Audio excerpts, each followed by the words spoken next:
in this country. It is under threat as we speak.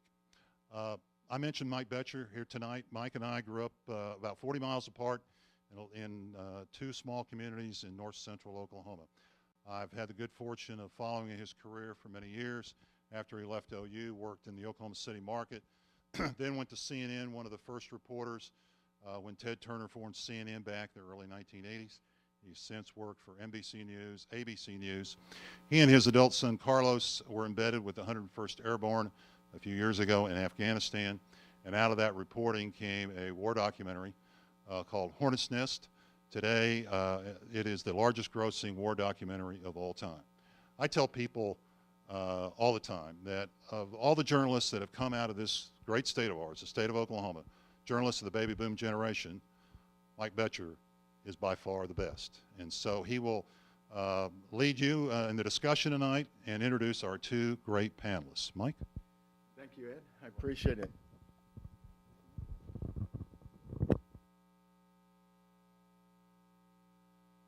Being here, for my class for being here. This is very informal, and thank you for those of you who are in the community who've decided to come and listen, and feel free to ask any questions. We want to keep this informal. These are, you know, this is like lightning striking to have these two people on the same stage to be able to speak to you, because, you know, they say some people's lives are a movie. Well, these two guys have about 100 movies apiece in their lives. That's how extraordinary their lives have been. First, I want to introduce Bob Kandra. Bob is a legendary CIA figure. We'll say figure. That works, right? Figure works, right? Bob was station chief in some of the hottest places that have erupted in your lifetime. I'm speaking to my students. He was also head of the CIA Special Activities Division. And Special Activities Division at CIA does not plan birthdays. They plan operations against our worst enemies. Bob, you were also Dean of the Farm, correct? Correct. Correct. And the Farm is the CIA training facility you hear referred to so often in movies. He was the Dean of the Farm. As well, he finished his career as Deputy Director of the FBI Counterterrorism. And he is currently living on a mountaintop in Asheville, North Carolina. And as well, he's teaching at University of North Carolina, Asheville. And we hope to get him back here more often because he really likes Oklahoma. So you guys, I really want you to kiss his rear, okay? Next to Bob is Ken Robinson. Ken is like a brother to me. We've been friends for decades. Kind of, you know, I'd go into a bad place and you start seeing the same person in different bad places and you said, who is this guy? Ken was in a lot of bad places over the decades. He was inducted into the Military Intelligence Hall of Fame for operations he conducted that were incredibly high profile, but you never heard Ken Robinson's name. Ken commanded special mission units, which are the elite units of this nation that work hand in hand with the Central Intelligence Agency. As well, when Ken retired from the military, I said, why don't you come over to CNN? Because we're creating this little terrorism investigation unit. And Ken did, and we created that in 2000, a year before 9/11. Couldn't have done it without Ken's guidance and help. And then Ken decided to get into Hollywood. And Ken is a well-known producer in Hollywood. He produced the NBC series E-Ring that won an Emmy. He's currently producing a new series on DirecTV produced by Paramount Pictures called Condor, which is a serialized version based on the legendary movie that starred Robert Redford in the 70s called 3 Days of the Condor. It's an extraordinary honor to have both of these people here at the University of Oklahoma and in Gaylord College. And I mean, this conversation is going to take us a lot of different places. But, you know, this course is Journalism Under Siege, but we're looking at information and how information is manipulated. And you know, it's the fake news thing. Early on in your careers, what did you encounter in operations you were conducting, your opponents, our opponents, enemies of the United States, conducting information operations to try to make your lives more difficult? I can start. For myself, let me just throw out one statistic for you. I'm an avid reader of the print media, and I encourage all of you, there's an editorial in today's Washington Post by David Ignatius, who writes frequently on national security issues, but he wrote an article where he called for the Post and other mainstream media sources to hire and bring back the concept of having an ombudsman in the paper that can reflect or capture the views of readers that may not be aligned with that particular media outlet. He felt it was a very important thing to maintain the integrity, and there was a figure he cited in there, say that right now the American public, 75% of the American public believes that most mainstream media carries primarily false information.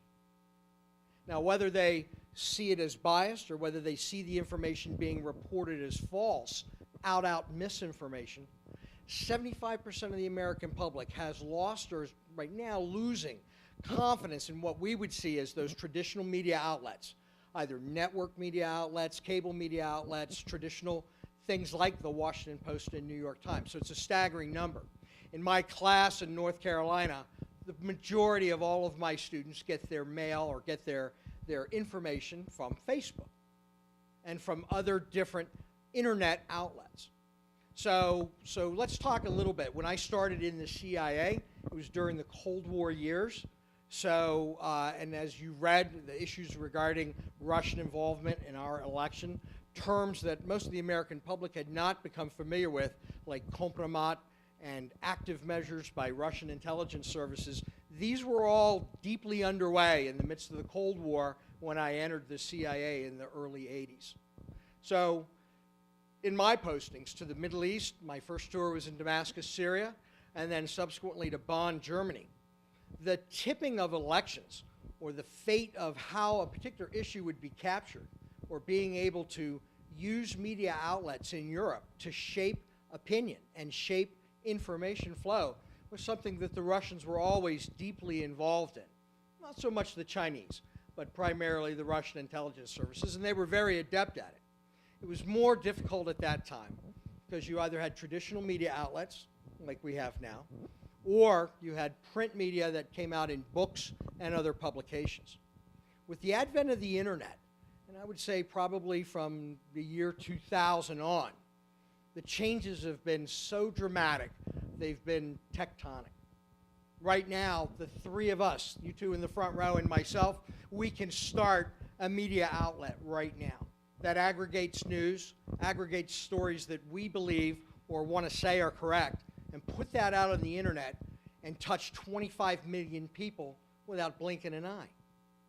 Before, you had to be someone wealthy, like Ted Turner, that was going to start CNN. People didn't start networks back then unless you were either phenomenally wealthy or, like the Graham family, you were phenomenally wealthy and owned the Washington Post. But now, the three of us can do it if we have a laptop, or if we have access to a library and just want to use someone else's laptop. So the internet has completely changed because authorship can be anonymous. And that's something that certainly the Russian intelligence services and most intelligence services around the world, whether they're French, there's a specific example that I ran into early in my career where the French were involved in trying to shape in South Asia issues related to the nuclear testing that they were trying to do, whether or not people were or weren't injured, whether or not it was dangerous or not. When you have people that are controlling information flow, it's difficult to protect people from themselves, what they actually absorb and read. So credibility becomes really key. So intelligence services have been involved for a long time in the shaping of media and information flow that hits the public. What could or could not be printed or put out. China does it now. China does it now internally in China, just as North Korea does. The difference is that when you have a free society, being able to control information flow is something that has swiftly moved past, in some cases, our ability to defend against, and has opened the door to wide-scale possibilities for those that want to do us harm.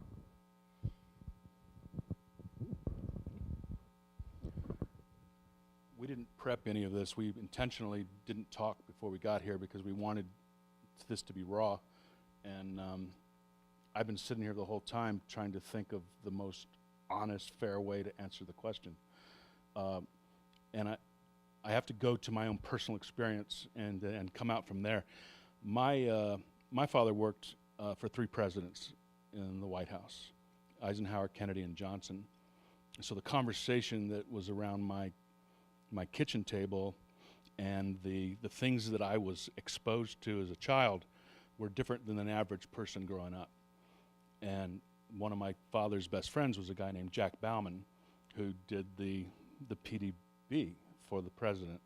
And he was, and Jack was the guy that was responsible for the overthrow of Guatemala. And during the time when Johnson was president, the discussion at my house was over the assassination in Dallas that day, and then the discussion veered off into Jack, Bobby, and Marilyn Monroe, and all these things that seemed fantastical to anybody else, but to us was like past the buck. And so as I was growing up, I did not have rose-colored glasses on about objectively looking at the country that I lived in, or the information that came out of it. Now, having said that, I joined CNN in the year 2000. And at that time, as I observed the editorial process, and I had a copy of the editorial handbook that was the guide, that was made handwritten by a bunch of Oklahomans, by the way, who were the original that Trump brought with him. That book is the Bible that I would stand by today as the right book. And the blood letting and the angst over trying to get stories and trying to make sure that they were properly balanced, and the things that I observed as a very jaded person who'd already gone through a whole career and a whole bunch of wars, now sitting there in this process that I've been allowed into this room, and now I'm a part of it, I was shocked at how high the standard was and how it completely went against a bias that I had carried because I had seen through a crack keyhole into a world that almost no one ever gets to see simply because of my DNA. That I just happened to be lucky enough to be from that dad and that mom, and that was the conversation. I think our republic is in danger, great mortal danger right now because of the percentage that Bob just said. We're a republic. We're not even a democracy, and most people think we're a democracy. We're not. We're a republic. And these republics are incredibly fragile. And the assault that has gone on against the media, selling and saying that everyone and moving in this view of fake news, this is a danger to our survival. Because the only check and balance we have to be a free democratic republic is the free press.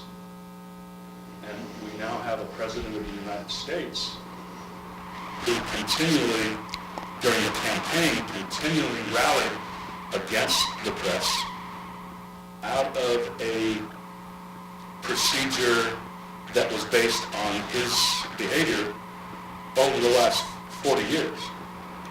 I know Donald Trump. we both worked at NBC at the same time.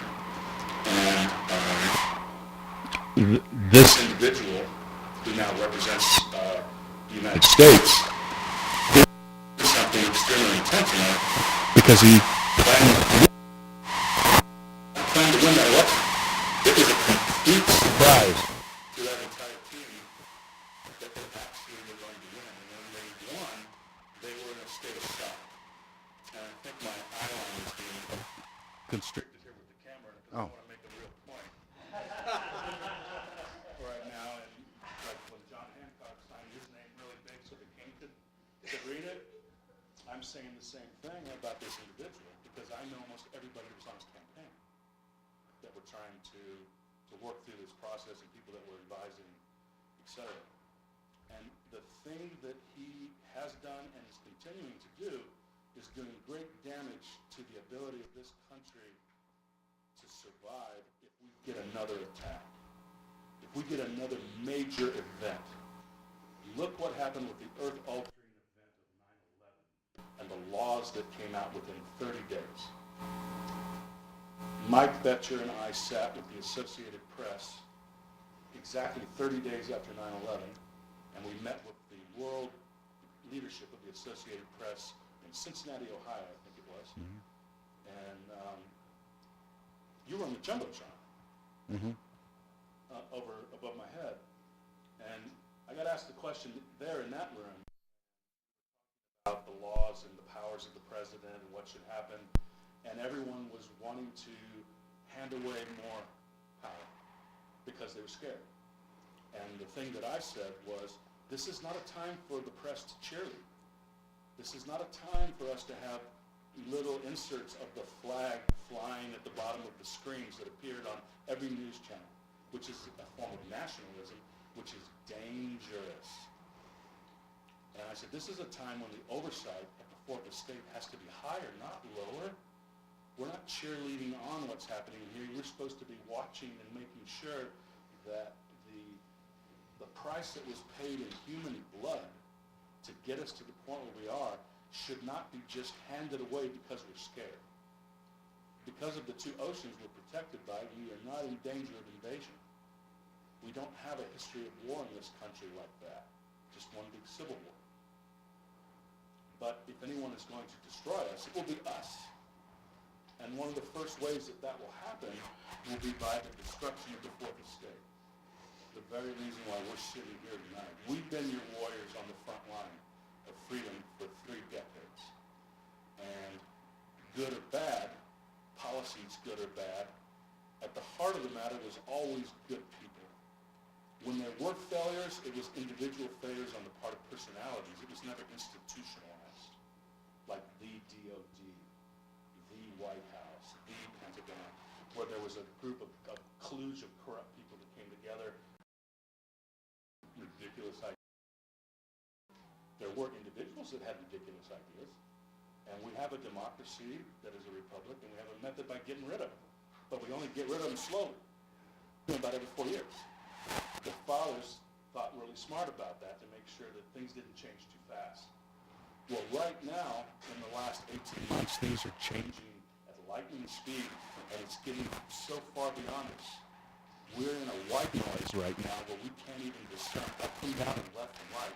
It's like being in the middle of a hurricane.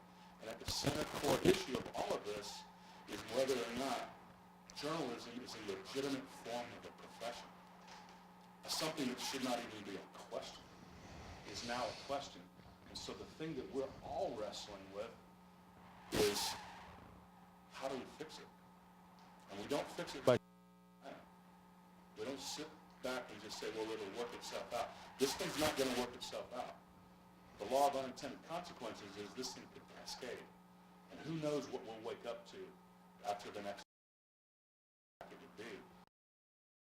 Institutions like Gatorade, a profession like this, which is an honorable profession where we've watched our friends die over 17 years. And young kids.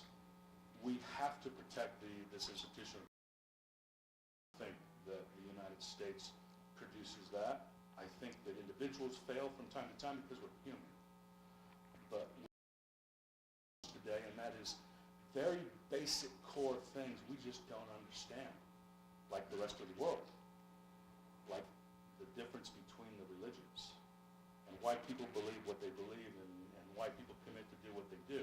We don't have a basic core understanding of that right now, and because of that, we're in danger, and we've got to come together in some way to do something about it, and that's why we're here tonight, and I hope that you'll ask us really, really, really uncomfortable, because you guys are the guys that are going to get stuck with what we hand you, and what we're handing you is a big mess. Let me throw out one other point, because we really take your questions. You know, I wanted to, when we were having dinner tonight, came up with some examples. You know, with globalization and with the internet and with technology, there's really been an erasure of a lot of different borders. Frequently, much more clear lines. If a Chinese national who's a student at UCLA, walking down the street in Los Angeles with a sign that says, you know, vote for Smith, can they do that? Absolutely.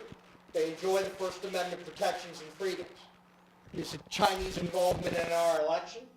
No, we probably wouldn't say that. How about if it's the three of us and we have a website that says it? Well, if we're paying for it, maybe not. If we receive money from the Chinese government, maybe we've crossed the line. Where that line is or not, we don't know. Süddeutsche Zeitung, major newspaper in Germany. It used to be that you'd have to go to a university or a really good bookstore to find a copy of Süddeutsche Zeitung, and it would probably be a couple weeks old. Now it's available right now on the internet.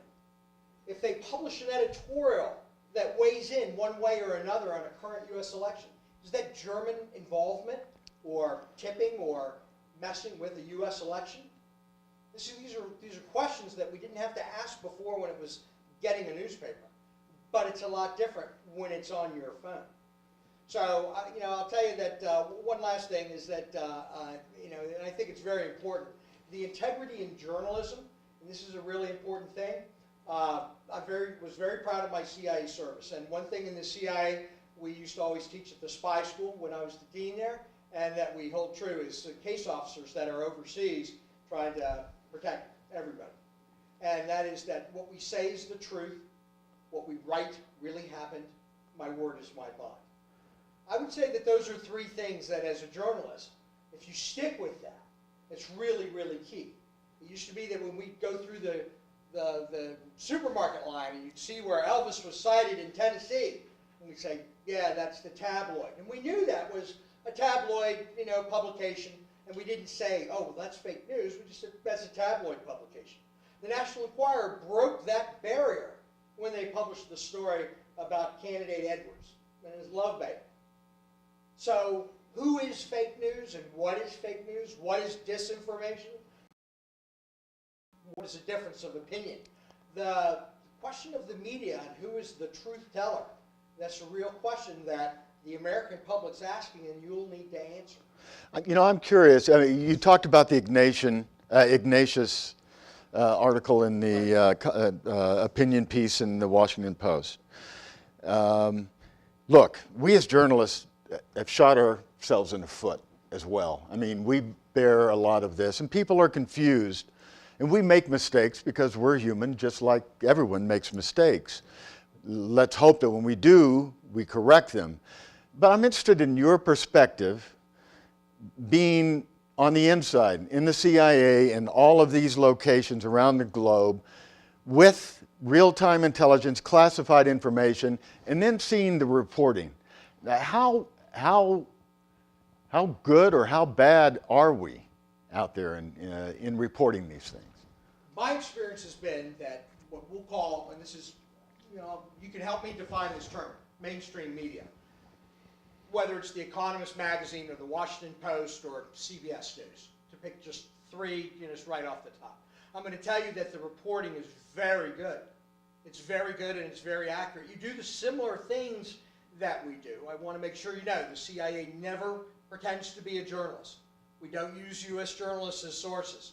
It's a religion inside the CIA. We never violate it.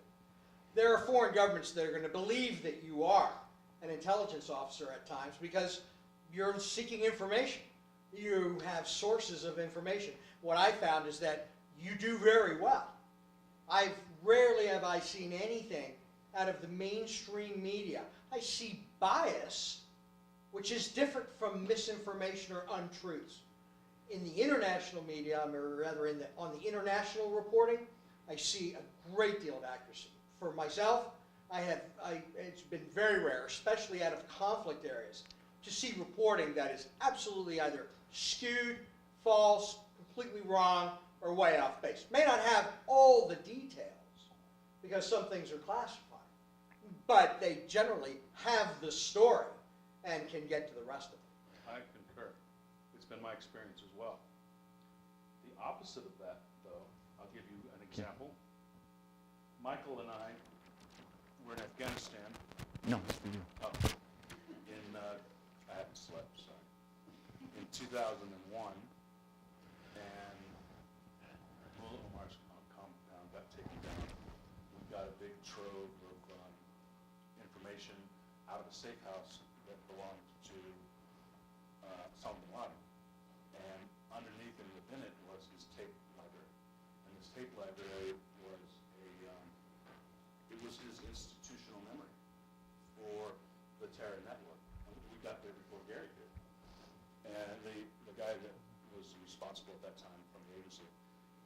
And we policed all that stuff up because we didn't want to let it get destroyed. And we brought it back to the United States. And we exploited it.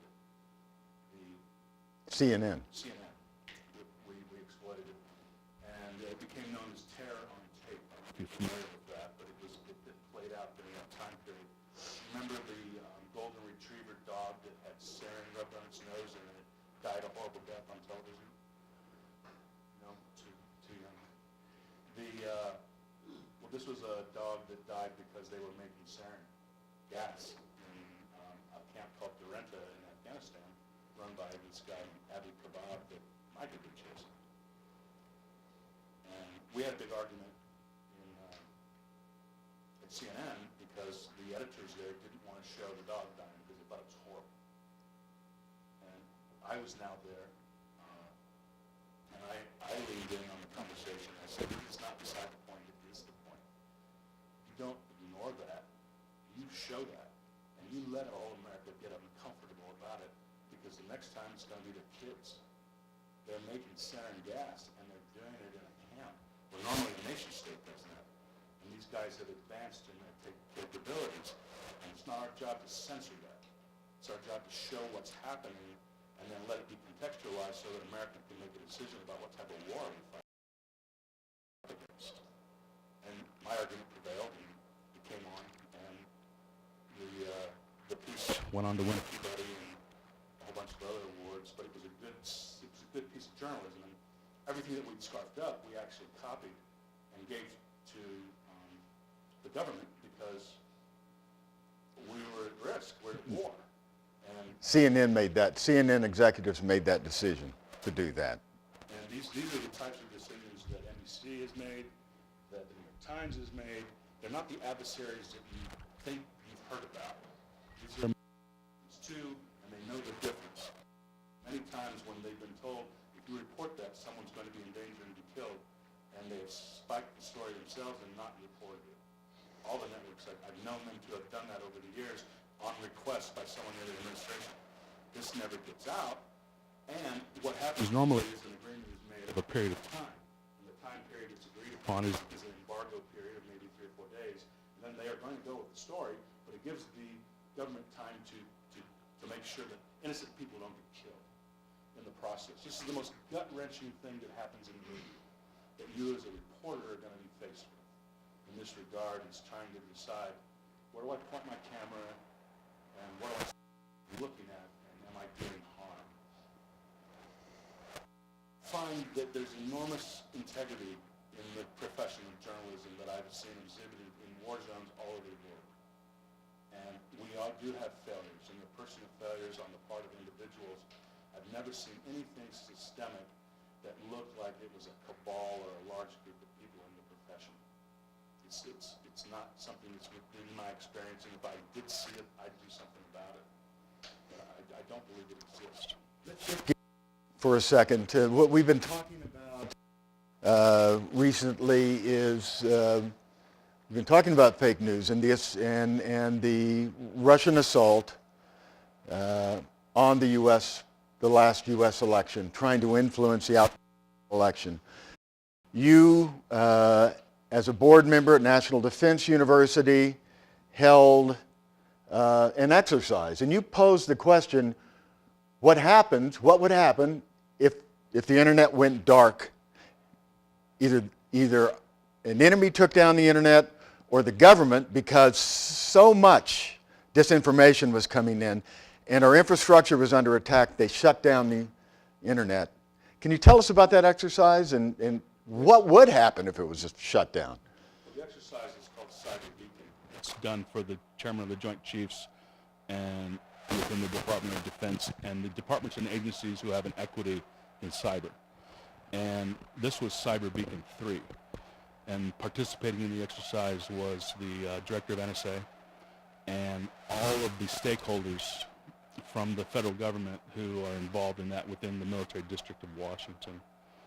And I was the opening speaker to talk about the challenges that exist amongst the gut-wrenching decisions that have to be made by the National Command Authority. Because there's a discussion that says, well, why used to be the president of Kissinger? Possible. Not could we, it's should we. Because this is a war power. And we already have a problem with war power between the Congress and the executive branch over the years, between what a president has an authority to do, which is call it 200,000 of the reserve on his own dime and do it and fight for 60 days. And at the end of that time, Congress has to eat or start paying the bill. That's his real authority. But over time, that's changed. By practice, of the Congress, as war we had World War II. And the thing in Korea is still going on. It's never ended. But part of the reason why the North Koreans are raising hell right now is because we've never ended the Korean War. But how many people know that? That's would be that easy in a college. Because that's their main beef. Because they want us to just over and get off the peninsula. And nobody wants that to happen. Because nothing but bad would happen straight away. Because that way's not going to work.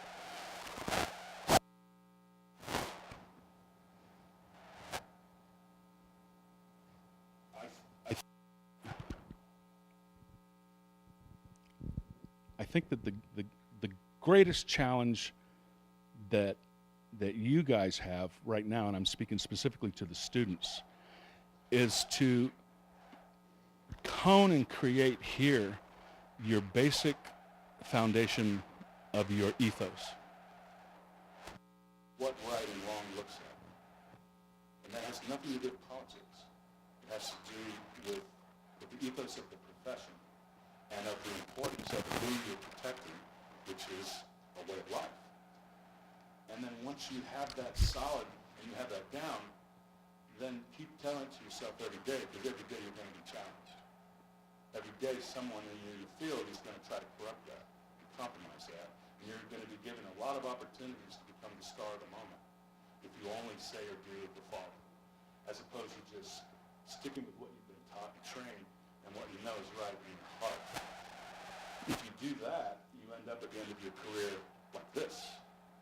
Someone who's unimpeachable, as opposed to, we can all name that 10 of them off the top of our heads right now who are just tabloid journalists. And that's not what the profession is, and that's not what the profession is important for in our form of government. Ken and I have a I'm going to ask you this question, Bob. Ken and I have a friend who's a Russian, who is a KGB. And if we were having this discussion with him, he would say, you Americans are such hypocrites. And the Chinese would say the same thing. Because we do the same thing, then the Russians would point to the Ukraine and say that we're out there trying to influence other countries. Is that a legitimate argument on their point? During the Cold War, the United States tried to shape public opinion in foreign countries when it came specifically to issues of communism. The Voice of America was an overt mechanism to be able to do that. And as the good guys, I'm going to tell you that when we perceived or saw what we thought was either a threat to our allies or democracies, the ability of the United States to project, shape, or define those issues on our terms abroad, something that the United States was always very effective at doing. The capability was practiced differently, simply because media was different at the time. There are some folks that, I remember that if we go back to even the Solidarity movement in Poland in 1980. So the Solidarity Union that is trying to put their message out in the public domain in order to put pressure not only on the Russian government, but on the then Polish government, the Jaruzelski government, in hopes that it would fall. Did we want it to fall? Absolutely. Did we want Solidarity and Lech Walesa to be successful? Absolutely. Does that mean that we shape things in Poland? I think historically you're going to find that we shape things around the world in a lot of places, but then we're the good guys. Or are we? Well, what's your thought? We're not often the good guys. I don't think it anymore. But here's the problem. Every nation state has one rule to survive. And when they split the atom, everything changed. Everything changed. The metric changed. And from the moment of splitting the atom and then using it in two cities to today, the whole thought process of what's right and what's wrong and what's up and what's down changed forever. And now, a smaller group of people involved with horrific decisions of what to do and what's right and what's wrong to ensure our survival as a nation. And it's the same thing that the Russians are faced with, and it's the same thing the Chinese are faced with, and it's the same thing the North Koreans are faced with. Remember that the North Koreans are the Hobbit Kingdom for a reason, because Curtis LeMay firebombed them into the Stone Age at the end of the war, punitively, what we would call today a war crime. The industrial bombings that we did during World War II, if CNN was around today, that'd be a war crime. Now, it wasn't a war crime then because nobody reported on it, and because we all agreed that the stakes were so high on national survival that no one was going to make a big stink out of that, because what was more important was that we survive. And then later we sit down and we talk and debate about it in academic circles about what we could have, would have, should have done. But the bottom line facing every leader we've had since Roosevelt, who knew about the bomb and approved it, the Einstein, to right now, has been, are we but just minutes away from losing everything?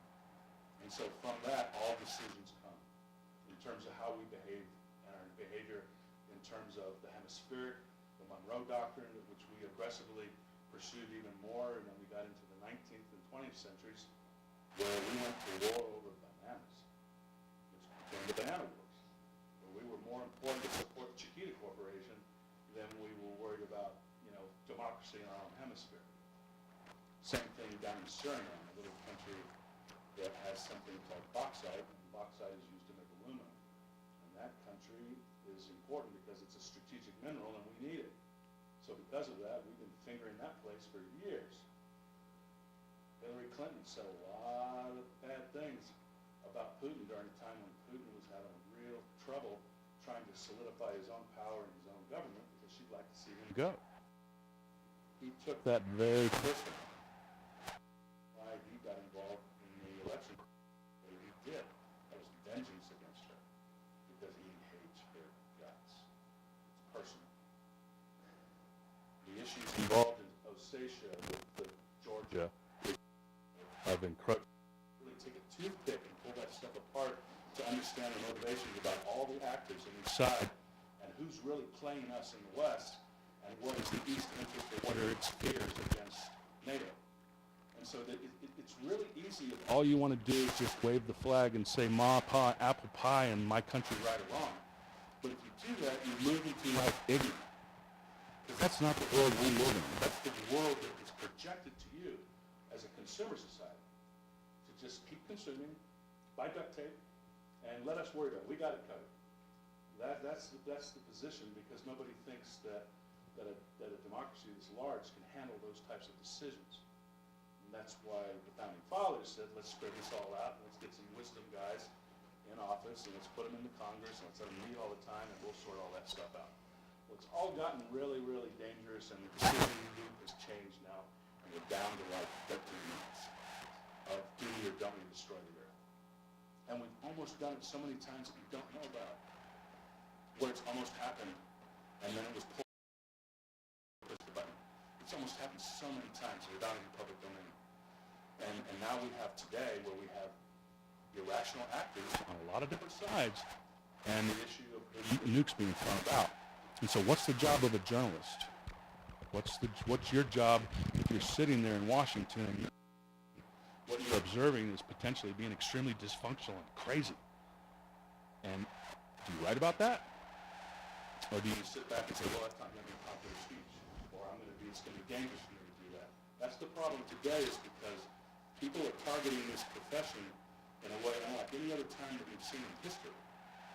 And the consequences of not having journalists there when they're going to be needed could come, and we don't know what the outcome of that life is going to be when this is to the point where nobody will join.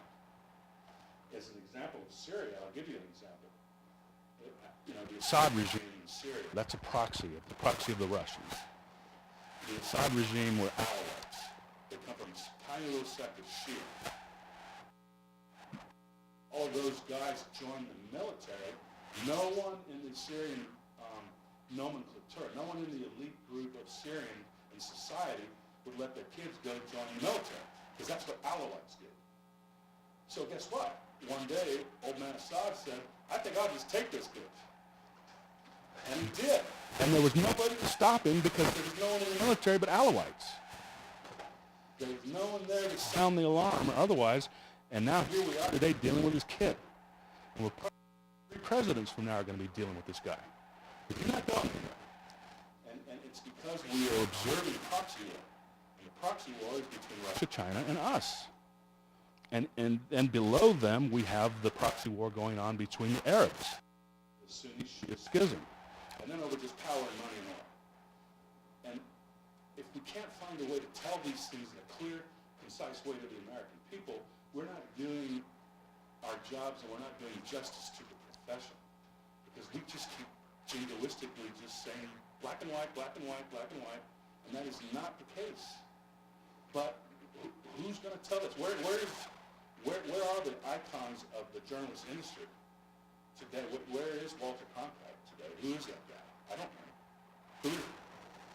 I don't have a clue of someone of similar gravitas today, and that's extremely dangerous, because we're going into uncharted territory, and we have very, very inexperienced people at the federal level now making decisions that are going to impact children and your children's children.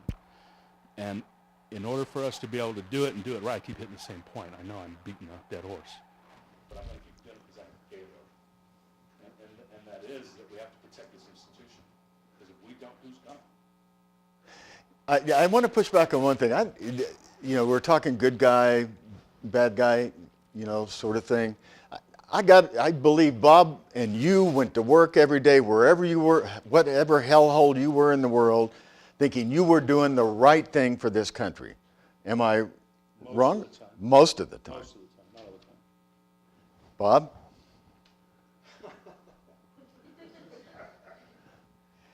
I can tell you that I never did anything that I thought was wrong. I did know there are times that I can look back and say, I'm not sure if everything that I did had the result that I thought it should have. And it's always been difficult for me to assign specifically a value judgment on either side. On some cases, when they're close, it comes to me down to intent. I know that when the U.S. government has been involved in activities overseas, let's just say it's something like, allegedly, a drone program that might allegedly, go after, specific terrorists and try to kill them. Is there a civilian casualty in that? Sure, there probably have been civilian casualties in that. Is that something that the U.S. government admits to, or will say to CBS? Yes, there are civilian casualties in our drone program. Until President Obama spoke about the drone program and the fact that there were civilian casualties as part of that, it had been what we used to call, and still do, I think, open secrets.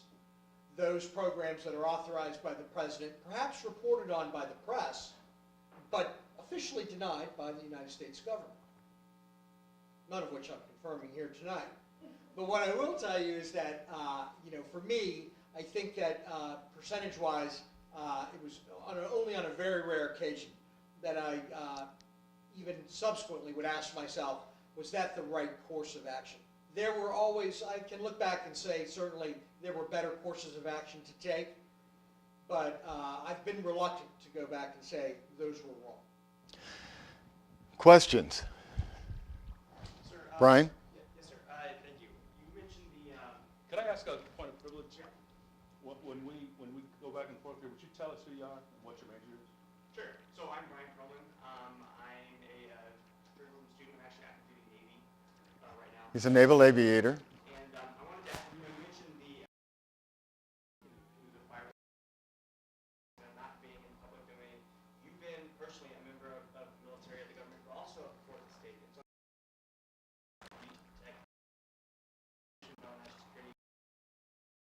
tradition of free press, report. How do you find? Is it up to the government in terms of what to declassify, in your opinion, or is it up to the press to self-censor and judge what could potentially be dangerous to publish? I believe we have a representative government. Why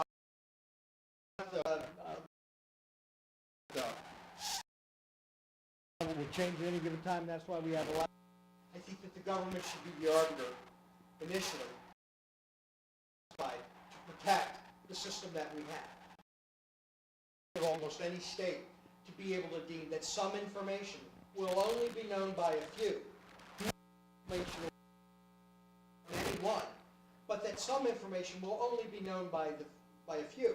And I think that even in the European Union, their lecture that we heard earlier today, their clause, and I think it's Article 8 of the European Constitution, that talks about there is information that the state should be able to maintain secret for the protection of the state and the system that they have. So I absolutely believe the government should be able to classify information, and that there is information that should not be revealed. I think my personal view was that some of the information that was revealed by Edward Snowden, I believe that he intentionally took the information knowing that it was classified, and that he revealed information that, in my view, should be appropriately classified. His decision to make it unclassified was a decision that he made that he should suffer the consequences for. It's maybe a decision of conscience that he made, but it's a decision that he alone made. I think it was a wrong. I think that the government does overclassify. There's a lot of information that I think has been classified and remains classified that shouldn't be. And so the government's never really dealt well with that. How to declassify information that shouldn't be restricted from the American public, and how to reduce the amount of information that's created every year. We have not had a single year since, I think, just prior to World War II, 1935, we've never had a year where the amount of information that's being classified by the U.S. government has gone down or been reduced. In fact, the increase has been almost exponential. I know you were directing that at my experience as well. It's been one of the hardest things I've ever done in my life, because my first time live on television was an accident. At CNN, I was advising. I was a senior producer, and I was behind the scenes, and I was helping with editorial issues and providing context. But then one day we were at this place called the Road to War, where the Bush administration was trying to make a case for war with WMD in Iraq, and that Saddam Hussein had maintained and was continuing to maintain a clear and present danger to the national security of us. And so what happened was I was sitting with Mike, and we were at a restaurant at CNN Center in Atlanta, and I looked up on the television, and they were reporting Road to War, weapons of mass destruction found in Uqaida. Uqaida was a little weapons depot in Iraq. And they say 122 millimeter sarin-filled rockets. And everyone was like, this is the material breach, this is it, now we've got the UN behind us, we're going to war. And I sat there and I went, holy shit. And I looked over at Mike and I said, no, I've been to Uqaida, I know about that site. That's stuff left over from the Iran-Iraq war. That's just garbage that somebody just dug up. So I know all about that, and let's go. And so we went upstairs, and we went up to the international desk, and took me over to Parisa, who was the producer for the international desk, and he said, he knows about that. She goes, you do? What do you know?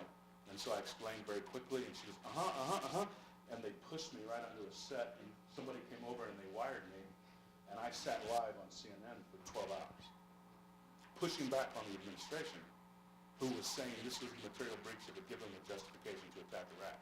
And I sat there for 12 hours saying, no, then. It was really uncomfortable. But also, it was what I knew, because I knew it wasn't true. And I'd been on that side, I knew what the Iraqis did. What the Iraqis did was they took all of their weapons of mass destruction out of their bunkers, moved them about 50, 60 feet, dug a hole, threw tarp on them, and covered them with dirt. Because they knew we were going to bomb their bunkers. All the great air campaign pictures and footage you've seen from the Gulf War, where all of those places were bombed and destroyed, most of them, there was nothing in them but concrete. We just destroyed a bunch of concrete and it looked great for the American people.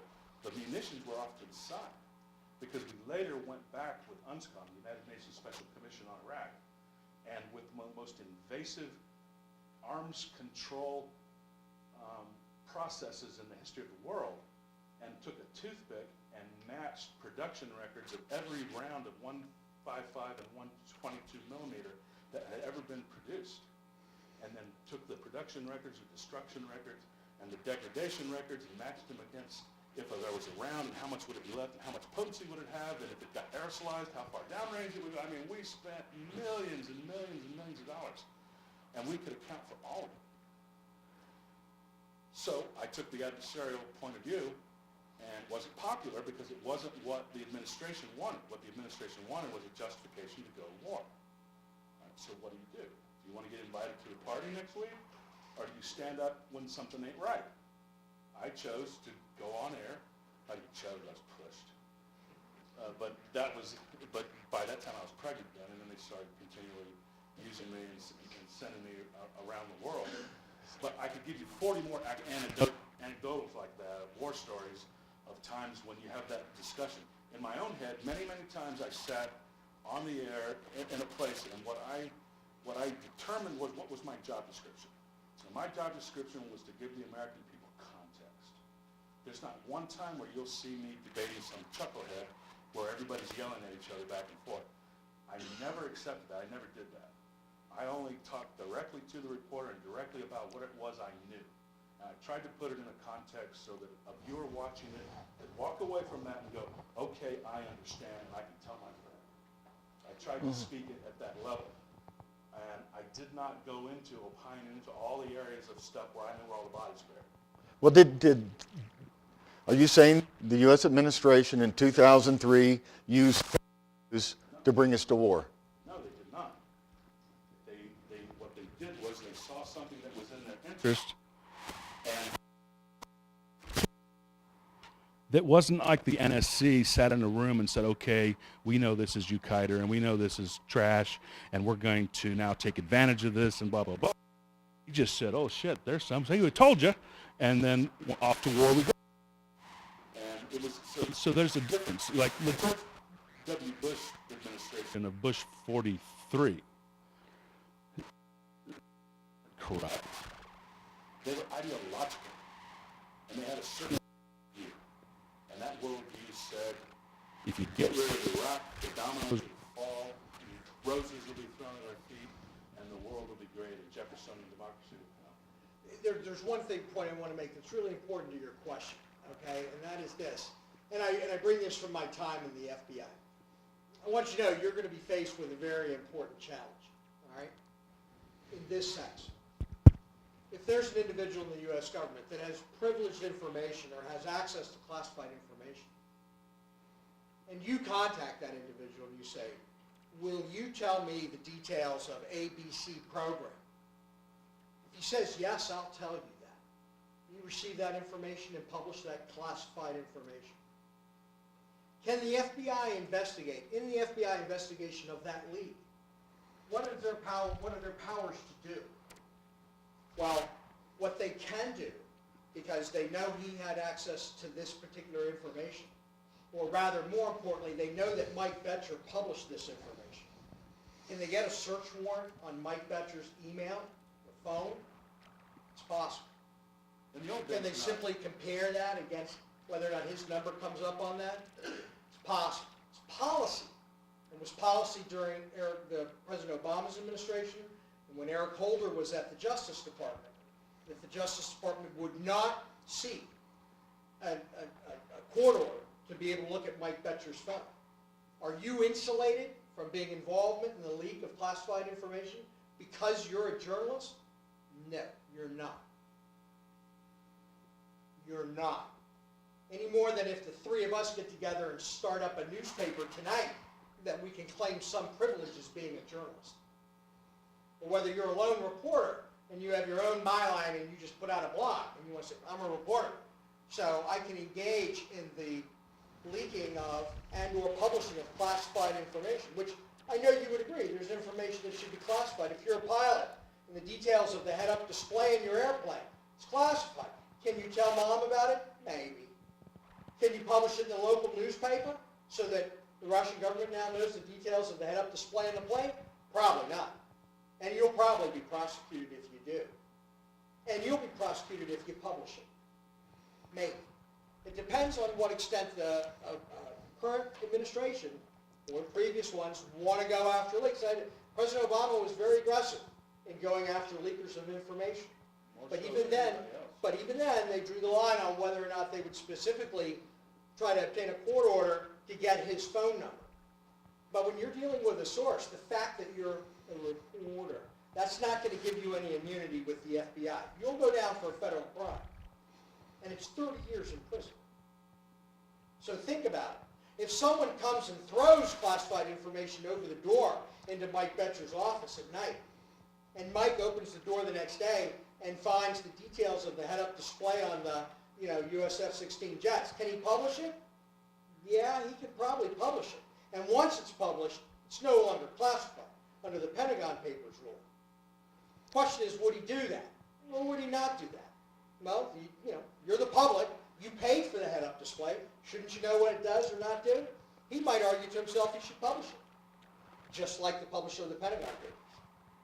But the bottom line is if you're actively engaged in seeking information that's classified within the U.S. government, right or wrong, and you release that information, you may very well be committing a crime involved with that person. But are you? And this is a question, and I'm not going to answer for you, are you committing a crime or not?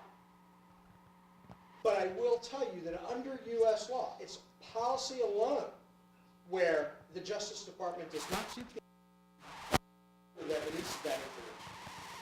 And ultimately, the case was made, against the CIA officer that discussed operations of collection efforts against Iran. And the reporter in that case did not get prosecuted, but it was pretty close. Charges were brought. They didn't proceed with the prosecution. But I'm going to now that if you believe that I'm a journalist is a shield to reveal classified U.S. government information that you actively participate in the collection of from an individual that is under a law that they cannot reveal it, I would definitely talk to your attorneys. Let me bounce on that. First off, in the thing. I don't want to have a chilling aspect on the free press. Let me just say that right off the bat.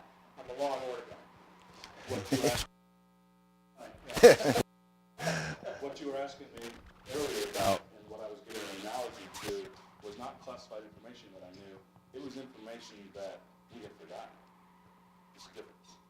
This is information that was in the public domain, we just didn't remember.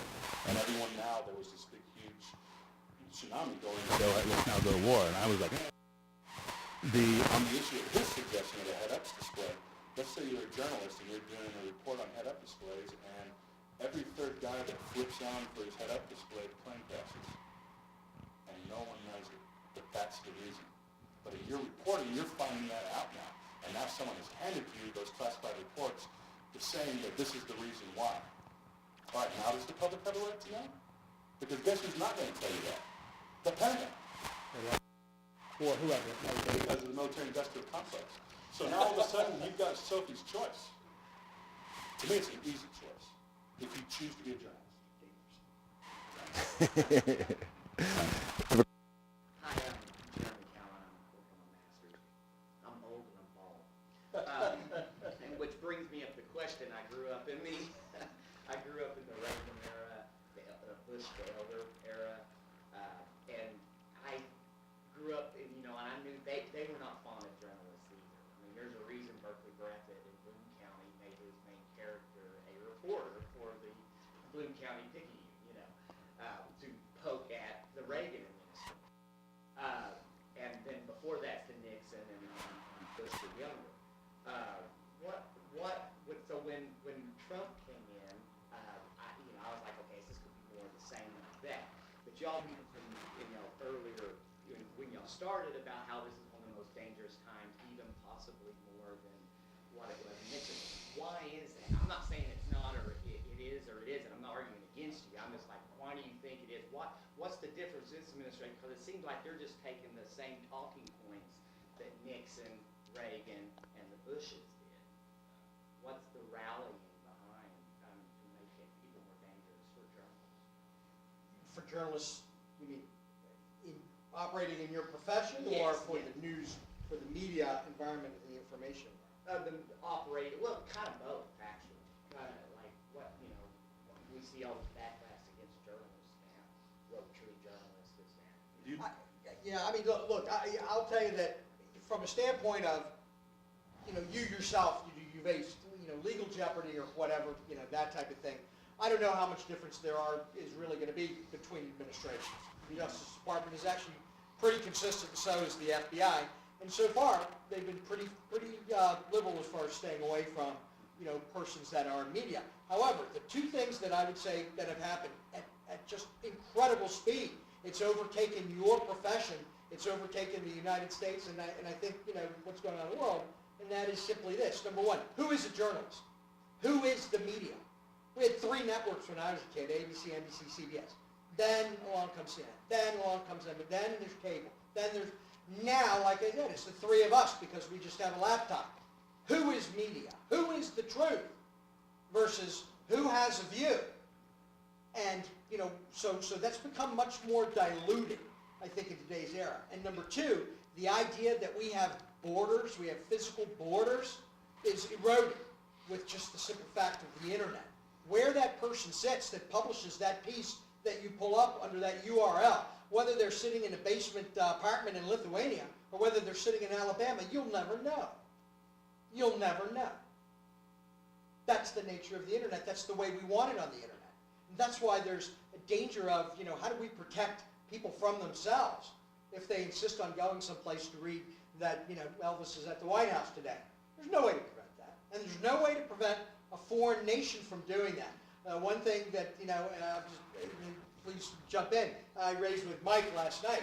If the U.S. populace believes that we can protect ourselves from fake news, foreign involvement, people weighing in and influencing U.S. public opinion, no, I'm sorry, those days are over. Wizard of Oz didn't actually happen. It's not going to happen. You are not going to be able to prevent that. Because who is it that prevents it? If Facebook has an algorithm that helps them spot fake media or botnets that are putting out information that appear to be reflecting a view that they're going to put out there, Really? Do you want the CEO of Facebook to be the arbiter of truth for the delivery of information to your family? Or perhaps it should be, you know, the people at CNN or the people at ABC. There's a lot of the American public that says, no, I don't want that. I don't want you to tell me what's the truth. I will determine what's the truth based on what I see. That's why 75% of the people have said, I don't believe what they say. I believe it's biased. I don't want them to tell me what's the truth. 10 years ago, you told them what was true, and they trusted you. Now, maybe it's the three of us, and maybe what we think is the truth, and maybe we may genuinely believe that Elvis is in Tennessee this week. And we can put it out there. So I think that the profession is under assault in the sense that your authority as the truth has been diluted. And I think that as a country, we've lost that ability to have integrity over the information flow inside the United States. We're global, baby. That's gone. And it left. And maybe we just woke up to that in the last presidential election, but it's never coming back. That's my view. Some of it's self-inflicted on the part of the media and their behavior and their lack of policing their own, because there are bad apples everywhere. In the case of this president, the issue goes back to his mentor. And his mentor is a guy named Roy Cohn. And Roy Cohn is the guy that gave us Army versus McCarthy and the McCarthy hearings. And Roy was the mentor of Donald Trump as a young man and stayed with him his entire life till he died. And his advice to Donald Trump was, if anybody screws you, screw him back 10 times as hard. And then you won't do it again. If any litigation is a business model, if you mess with him, he's just going to sue you. And he can afford more lawyers than you can, so he's going to win. Therefore, shut up. And now, he was being chased by a very credible story that still hasn't played out yet. And that is the involvement of people in the administration of President Trump and their relationship with Russia as a foreign power. And that story's not written yet. It's written in Washington. Everybody on the inside knows, but it hasn't been publicized yet. And it's going to play out over the period of the next 18 months and probably lead to an impeachment. But right now, it's still playing out. But as part of that, with him fighting that, he doubled down and tripled down, and he's been pointing the media out, pointing them out in crowds, calling them out by name, and saying they're the worst human beings on earth, and they probably want to see the destruction of the United States. We've never had a president talk this way about the fourth estate. There's so much shock and awe about what comes out of his mouth and what he says and how he says it, that have all of our allies currently wondering, who are you? How did this happen? And I know he carried every county in the it's not lost on him.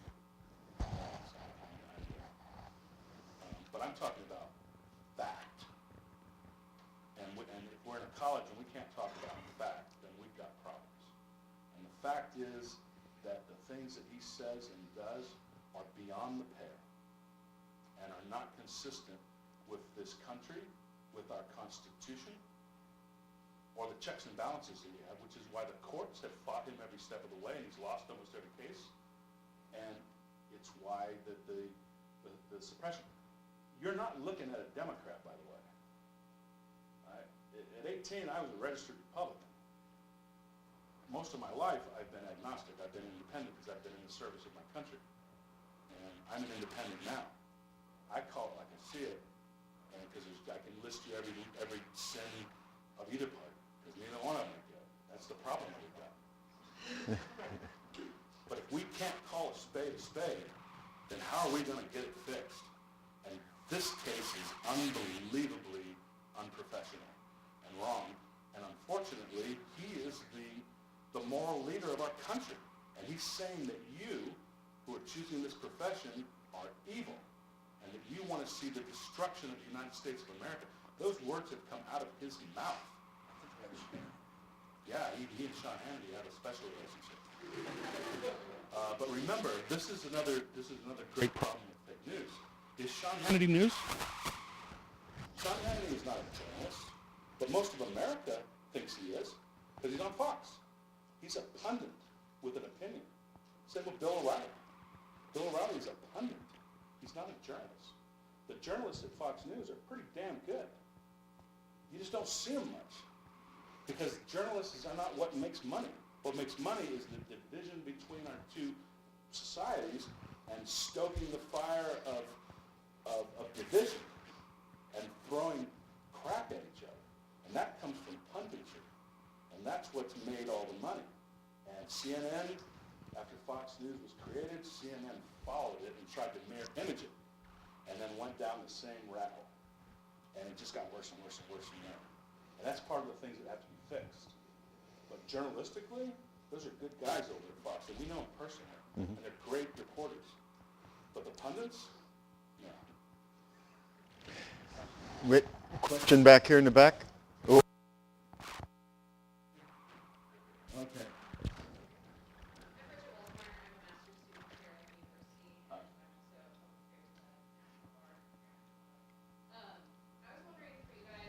She's public affairs or net. Can you come up and ask? That's right, you can say, just go ahead. Okay. Shout at me loud. The problem is all three of us have been in proximity to things that blow up, and none of us. You've got one good ear among the three of us here. So. Okay, so my name is Bridget Waltmeyer. I'm a graduate student here at the university and also public affairs person with the International Guard here in Oklahoma. I was wondering for you guys, having been in both sides of the coin, working with psyops and propaganda and stuff you've done, what are some ways that you've seen that play out within the media, and then also if you've seen it backfire, effective ways you've seen it happen, that sort of area? Yeah, I've seen psyops work both good and bad. Okay, so during a conflict period, there was an instance in Baghdad early on where the U.S. military was putting out information, but it was the way that the information was being put out, it certainly had the appearance of the U.S. government trying to shape information. One of the most important things for within the CIA, when we talk about influence during the Cold War years, alleged that it was very important and sacrosanct that there's never anything that the U.S. government does that should get back to the U.S. media. We never want to influence U.S. public opinion. We may support the publication of Dr. Zhivago because we know that it demonstrates inequities within Soviet society. But we're not publishing something that we know is going to be picked up by the New York Times because that would be wrong. And for PSYOPs, I think it's a real tricky situation because you're dealing with, in cases of Iraq where we were trying to help build back a nation while we're in conflict, while we're, the phrase that General Petraeus had used, we're building the plane, we're flying it, we're designing it, and doing all that at the same time. So I think it's a real challenge. You've got to be careful not to be influencing the envelope of information around you, although the whole purpose of being able to shape that envelope to be able to provide for the warfighter and PSYOPs to denigrate and be able to draw down on the willingness of the enemy to be successful or fight. The PSYOPs piece has always been difficult. It's been a difficult challenge, whether it was the Korean War, Vietnam, later, because U.S. military PSYOPs operations that are done and that are classified and that are done in order to denigrate, reduce the enemy effectiveness, that type of thing. They may have influence over the willingness of a soldier to fight, an enemy soldier to fight, but ultimately I've not seen instances where they've demonstratively changed the course of a conflict. They've certainly assisted. And I'm not going to say that there haven't been successes within the PSYOPs community. It's just a challenge. It's very difficult. I think that the hard line to draw is where those PSYOP operations can be picked up, perceived, or become part of the narrative that's being told to the U.S. public about the efficacy of what's going on with the U.S. military operation. That, for me, would always be a big no-no and a very clear line to draw, and one that hasn't always been drawn as successfully as we'd like. I'll say that. But the people didn't intend for that to happen. It ended up happening, and it was unfortunate. I concur. The blowback, if you want to hear a blowback, the president of CNN was approached by a military public affairs officer who wanted to get some of his men and women trained in public affairs, and he he said, hey, how about let them intern at CNN? And the president of CNN went, yeah, I guess that makes sense because we got to bump into each other on the battlefield. We got to know each other. Sure, why not? And so these military guys came over and they interned at CNN. All right, they came, they interned, they never gave me harm. They left more educated than when they came.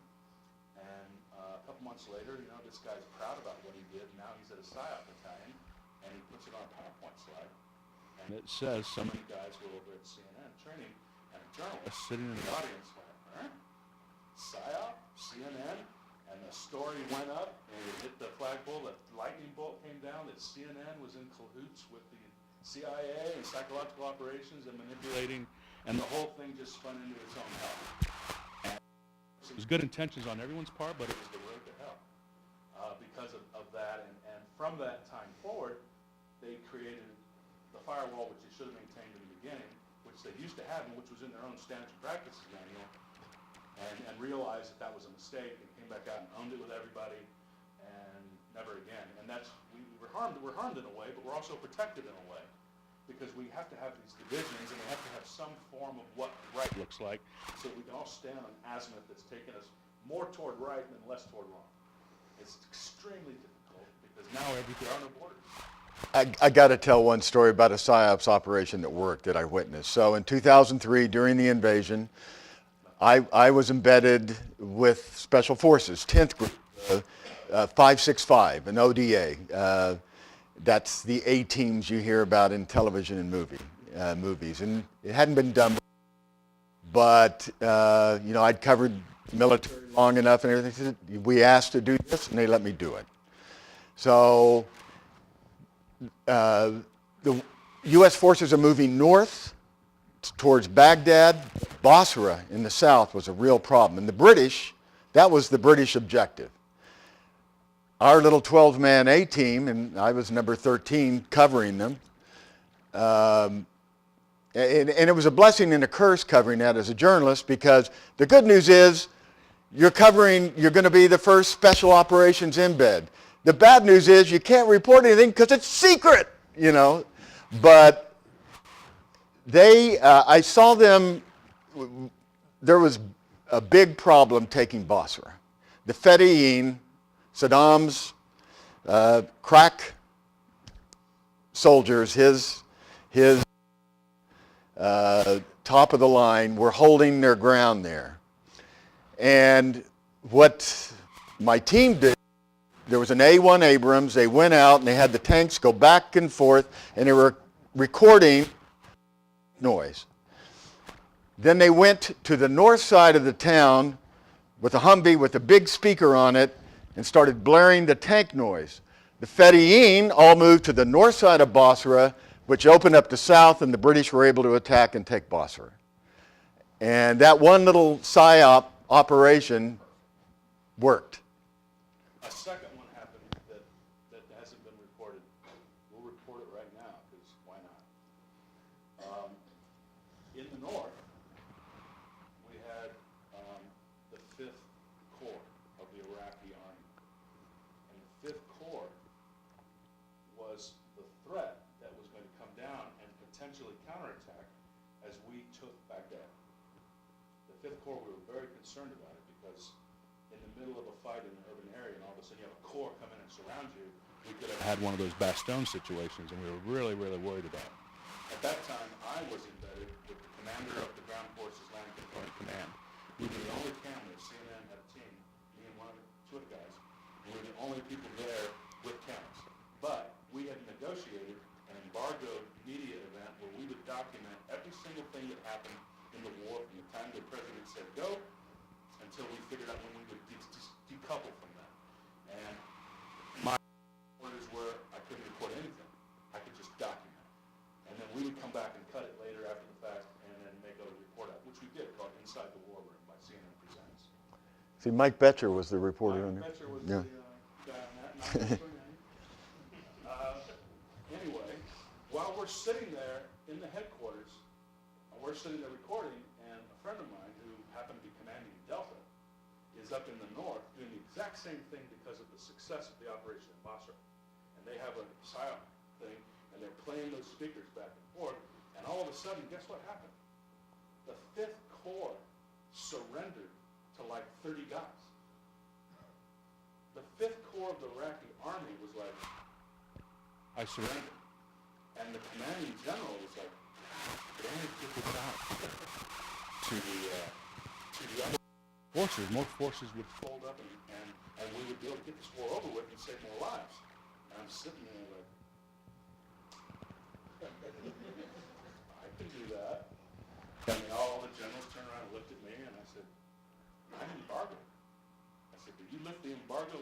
You watch that TV right there and see what happens in 5 minutes. And they looked at each other and said, good. And I grabbed my shit, I went outside, I got a satellite, I went up, I called Wolf Blitzer. In Washington, it was like 5 o'clock or so, it was Wolf's time. I called into the control room, I said, this is Ken, take me live. And they didn't even question it, because they knew I would never say that if it wasn't important. They didn't make me explain. That's the credibility that we had. I said, take me live. And Wolf came on and he goes, we have Ken Robinson now, don't you? You can look, you can Lexis this and you'll find it. And this is how to piece it all together, what actually happened. The transcript is there, and comes to me and goes, and what have you got? And I go, Wolf, the 5th Corps just surrendered. And then I gave the details, not that the PSYOP was working, but that the 5th Corps had just surrendered. He had surrendered to 30 guys, but they didn't know that, and we wanted everyone else to capitulate. And so they lifted my media embargo. I went outside now, okay, now where's my journalistic integrity? Because it sounds like I just became part of the military. Yep, I'd do it again. Because again, today we're Americans. And this is journalistic integrity and what's right and what's wrong. It's a hard decision every day. But I'm pretty comfortable and cool with the one I made. And from it, the war ended sooner. Because after they capitulated and the word came out, guess what everybody else started doing? Throwing their stuff down and taking their info off. That's the power of PSYOP when it's done right. And in the process, then, me with an embed and a contract that we made with the military, we said we won't say a word until it's all over, and then we'll analyze it. And we put that into the documentary. I've already spoken publicly. But that's what really happened. And it's hard. This is hard work. Question? Yes, sir. Hussein Mohammadi, I came to the United States 40 years ago this November. I got deported when the hostages were taken. And that led me to Iran. From Iran? Yes, from Iran. And I got fascinated by American history because issues of human rights and stuff became really important. And this is probably going to come as criticism, but I hope constructive criticism. I have a 3-year-old granddaughter, American, whom I love, so I've got that in my mind when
president, I believe, is going to damage this country more than any ISIS bomb. Because he's going to chip away at the First Amendment, which is probably the most important thing about the Constitution of the United States, and Article 6 that did away with religious stop the Muslims from coming in, spread all the lies, and because he knows he's implicated some way in this Russian thing, he's going to attack CNN, he's going to attack all the other journalists, thinks he's trapped. So I think for journalists, the best thing you can do is present the whole and if your producer tells you, do away with this side of the story, don't fall for it. I think the damage will be long term if you decide to just go half of it, half of it. I think one of the watershed events of the 20th century is the Islamic Revolution in Iran. And do we all know that we're the ones who did that? That Mossadegh, democratically elected leader, we orchestrated that and then put the Shah back on the throne, Savat, all that crazy. Why did we do that? Because of the nation state need to survive, and because of the oil situation in Iran and the power plays that were occurring at the time, and the fear that that oil was supply would fall into the hands of our peer competitor, the Russians. So we said, well, let's have regime change. Every time we have regime change, bad things happen. I don't know one good thing that's ever come from a regime change. But we keep doing it. We got to keep reporting on it and not forget that we, through history, and we keep making the same mistake over and over and over again. We have to tell these stories to our children like Indian stories around a fire, so that we bring people up to wisdom to be able to say, wait a minute, didn't we fail at that like 18 times? Why don't we try something else? Thank you for your question. I just want to say one thing. We as Americans who were born here like to say that we love our country, but we really often don't know. You do. And so I'm glad. By the way, just self-promotion, my translation is on YouTube. I hadn't told anybody till I made it public just a month ago. Ladies and gentlemen, the free market. Pay special marks need to learn Farsi. Tell them that, but mine is done for, again, federalism, I think 3, 4, 5 generations from now, when we get tired of killing each other, the greatest thing that America has, the greatest gift America has for the world is this idea of federalism. And when we get tired and we see the world problems, even families problems, that's when we unite under a federal system. America probably, America is the trendsetter. So that's why I translated these papers to Farsi. One more shameless promotion. As of 20 days ago, I've started something, Federalist Papers for the World, on YouTube for ESL speakers. So if you ever hear me, it's done with a $20. Would Gaylord put that on the website? The dean is right there. We'll take a. Hey, we're different people and we're the same person too. We're different people, but we're the same person too. I'm curious how many people think because of my point of view and my attitude that I'm un-American. Because I love my country. But just because I love my country doesn't mean I have to love my administration. Are you going to say that same thing tomorrow morning that Donald Trump tweets about what you're saying tonight? Donald knows how I feel about him.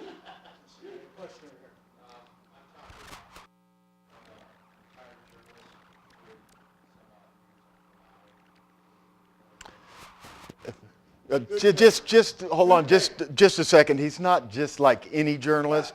He was the journalist covering politics in Iowa for many years, Tom Matoski, who helped us when John spearheaded the OU Covers 16. We took students out. We took 14 students up to Iowa. Couldn't have done it without Tom Matoski. Tom, great to have you. Over those 40 years, I've obviously had my trials and my battles with government on all levels. Now, I don't know, I'm sure some of these young students are going to get to Washington to be able to fight those battles, but I also know that some of them are going to be fighting battles on local levels and state levels and all of that. The way that I define the problem that we face is that we, the other side, whether it is in government or in business or sports conferences or whatever, is that they have become very, very good at creating a reality that they can sell to other people, even though it's not real. It is an alternative reality, and that is what they do constantly. And that's the job of journalists today. And that's probably why we're being hated so much. As far as I'm concerned, you know, that's fine. The advent of technology has allowed people to repeat the law time and time again. To the point where people didn't believe it. I'd like you guys to talk about the kinds of actions that young journalists should be taking now. Because I think it's about education. I think it's about, you met all of your background served you well in the story about the WMD in Iraq because you knew something. You knew the context of it. The reality of the fifth column surrender. That's an easy story. I mean, that's not, you're reporting the reality.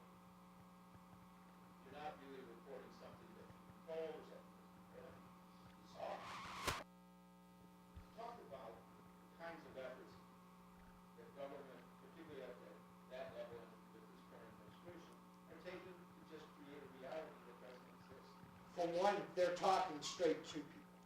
Listen, you know what? One thing, when again, and I maybe I've overstressed this, but I'll leave it. I'll do it again. I'm going to tell you that the technological changes have overtaken what most individuals have as a concept. When I was in the CIA, I deceived people. I manipulated people. I created realities. You're safe. You can help me do this. This will be good for you as well as me. Benefit of the U.S. government by foreign nationals to commit espionage against their own countries. In the past, a candidate would have a relationship with the press to get their message out. I've heard time and time again, mainstream media, oh, they'll need us when they need to say something. They'll need us when they need to get a message out. I'm going to tell you with President Trump and the way that he tweets directly to the American public, you no longer are a filter through which the American public must go. There are cameras everywhere. Everyone who has a phone is a reporter. It used to be that to know what is happening, I have to read the Washington Post. No. I can look at Twitter. People are posting images of what's happening in downtown LA. I don't need the LA Chronicle, the LA Times to know what's going on there. So the President of the United States talks directly to someone in their living room. They don't call a press conference, I have an announcement for the American people. They just put it out. That's what's changed. And that's a huge challenge for you. Not that you're superfluous, but increasingly, whether it's a figure like the President of the United States, or whether it's a sports hero, whether it's, what's her name, singer, she's real attractive. She put out an album, Beyonce, didn't she? Yeah. She put out her own album. She didn't have to go to MGM or somebody. Could you please put my album out?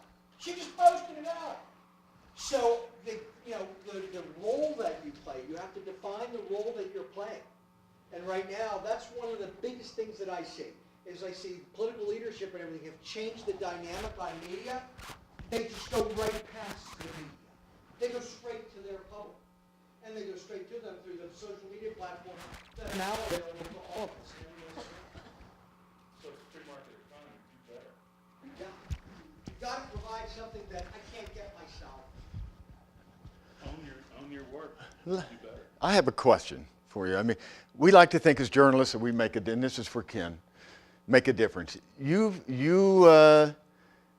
unique in that you were inside covert operations, you were part of a major news organization, and now you're in Hollywood making films. We like to think as journalists that we move the needle, but maybe we don't move the needle anymore. Do films move the needle more than journalism? Does Television moves the needle. Television moves the needle. It has changed our country. In the 60s, there was a television show called, I want to say Glory. Yeah. And it was Diane Carroll, a black actress, and she played the role of a nurse. That was the first time in history that a black female wasn't a criminal or a maid. And through time, people watched that, and it changed perception because all of a sudden we were showing images that were positive images that also could relate then and trickle down into the zeitgeist and into the family. And we could trace it forward to Billy Crystal, Emily, the Cosbys, MTV, and the 10 years of MTV that brought a different perception of what makes up a family. And who are we and how does it all work? So it's a very powerful medium. And I got into Hollywood accidentally. I designed something and someone said, yeah, I'll buy that. And all of a sudden I was like, oh, I guess I'm a writer. And then they said, you can produce it and we'll give you all this money. And then next thing I know, people were buying my stuff. And so I went with it because of the power of persuasion that occurs when you have that bully pulpit, which you cannot do in a speech. You can't do it writing white paper, and you can't do it publishing something on the internet. You can't. But you can if people tune into you every single week and watch you for a year. And that's why I'm in that. And if you go back and look at the first series and look at it now through a God's eye lens, you will see that I suspension of writ of habeas corpus. I attacked posse comitatus. I attacked spying on Americans. On and on and on. I attacked torture. Every single thing at the time, and we're wrong, I was screaming at the top of my lungs. Only I did it in the only way that I could do it legally, morally, and ethically. I did it in fiction. But I was able to do it in America. Because I got the right, because the Constitution says I can. And nobody could touch me. And every single person that knew I went to CNN that was in the National Military Command Authority said, go do it. Because we got to have somebody sitting at the table to describe something other than what those guys are looking at themselves. And when I got to CNN, they turned around the military desk, because they were getting ready to go to war. And so they turned to me and let me do it. So I went out and I got Wesley Clark, and I got General David Grange, and I got General Don Shepard, and I built a military desk around them, and then we're able to put them on the different shows to give context to people to what was happening. Not so that they could pitch a version for the U.S. government, but so they could simply describe and explain the nuance and the detail associated with going to war. But something bad happened during the war. I believe that the media failed in the road to war in Iraq. And they became more of a cheerleader of what a great story it was and bought off on something that was too good to check instead of doing stronger due diligence than they did. And we didn't have the right debate simply because we were mad and we wanted to reach out and hit somebody. Well, that somebody was in Afghanistan. Iraq never attacked us. Were they a danger? Yeah. But they never attacked us. In Afghanistan, they attacked us. But we took all our forces out of Afghanistan and put them back to go after someone who didn't attack us and didn't finish the job in Afghanistan, where we still are today, and getting ready to send 5,000 more. So what do we do about that? repeating a same war 16 times every year. Yes. Keith Caddy, long-time listener, first-time caller. Let me get you some Johnnies. Okay. Real quick,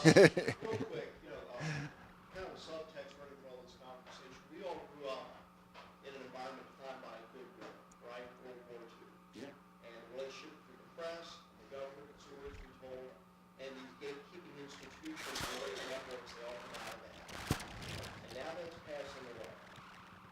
We look to the moral authority that played role in the kind of civil rights movement, found a modern economy, the idea of American economic hegemony, capitalism versus communism, the idea of God in the public square, all comes out of that period.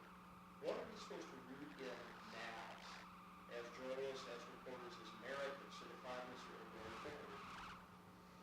What's America about now, when we don't know when we never report? What's the virtue of America? Either one. I got a lot to say, but I ain't talking too much. I'm going to tell you, it's a good question. What is America now? I guess my first piece, and I don't want to be a group that slams or part of the group criticizes the media, but just one point to Mike's question and then directly to yours. Television is an incredible mover of opinion, that's for sure. Television is fiction. The show Modern Family, portrays a modern family, and it can move social mores, but it's fiction. So to the degree that you blend with television and you become television, be careful. You're very close to fiction. And if you don't want to be seen as fiction, then you can't simply be television. On mainstream media, Brian Williams is a good example. Brian Williams, went down for the hurricane that just came through Florida. Wanted to be not only reporting the story. My criticism of someone like Mike Williams would be, you become part of the story. You're now TV. When when journalists become part of the story, then I think it's a careful line to draw. Mike's doing a hornet's nest, and Mike being embedded, and you being embedded. This is where you're part of what's going on there. But to the degree that you become part of the story and you become the personality, you become the TV show, that's where America starts to think, I'm not sure. With regard to your, there was probably a greater degree of, I'll say, agreement, or there was probably a more homogenous societal piece in the United States in the period 1940 to 1960. So you become far more diverse. The effects of globalization are not something that we can stand back from. It's there.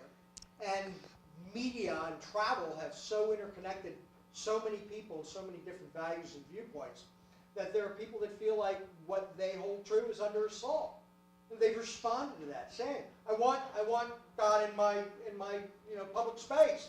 I want the Ten Commandments. I want to down here on. And yes, they'll have prejudices. They'll be blocked, and it may not be the society that many of us may want.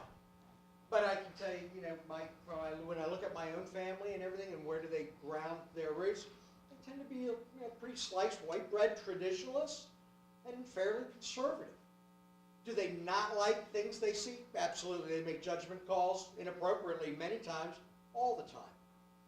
Where element for what U.S. culture is, what's appropriate for you make decisions on what it should be or where the needle should be appropriate rather than what's happening.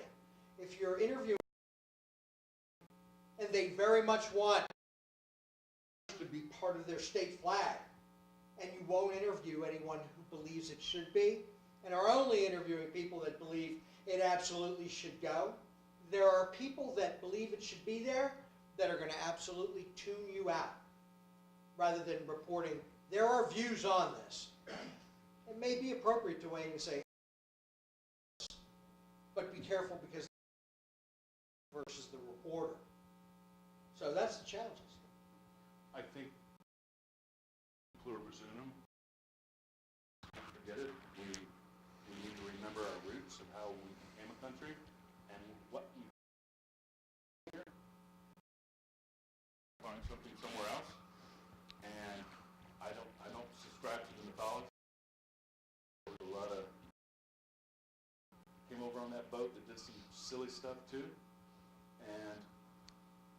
But we're the miracle of the world. Democracy. There's no other place where a guy can come out of Iran where his life is in jeopardy and completely get settled in a new world and be accepted. We're a country of immigrants, and our power is that power of that melting pot. That has to be protected. There's a motto that says, "This we defend," which is in the United States Army about the Constitution. And in our oath that we give, we say we support and defend the Constitution against all enemies, foreign and domestic. Because there are domestic enemies too. And that's what the reporting should be. You're the chronicle diary keeper of our time, only because you have laymen who are doing the same thing. Therefore, the standard for you has to be even that much more higher. The bar has to be higher for you to do what you do and do it as best as you can. Because you're also going to have to fight somebody else. Besides all the bad guys out there, you're going to have to fight your editor. Because your editor has got a different point of view than you have. Your point of view is, if I made 18 minutes of this, all 18 minutes should be in prime time. His view is, that's a minute 30. And you're going to be pissed. And you can't be. You got to pick up and fight again the next day, and do it again the next day, and the next day, and the next day, and the next day after that. And keep trying to do and tell and build a reputation that when your mouth's moving, it's not lying, that you're trying to do the best you can with what you got. And I think that's all that any of us can do. Any job that we have is do the best we can with what we have and be proud of our institution and defend it. Keith, I would say this to you. I think between you and me, we probably 1,000 times. I heard tonight it was one of your favorite movies. Yeah. My Uncle Buell Dean, who I never met, from Tonkawa, Oklahoma. I never met him because he was killed. A Japanese machine gun nest on Luzon in 1945. I was born in 1954.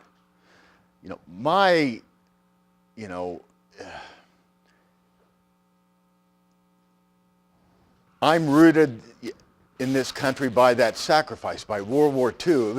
It was close to when I was born, and I felt attached to it. And I think, but we have a younger generation here, and they're looking for a place for their American roots, a soil for those roots to take hold.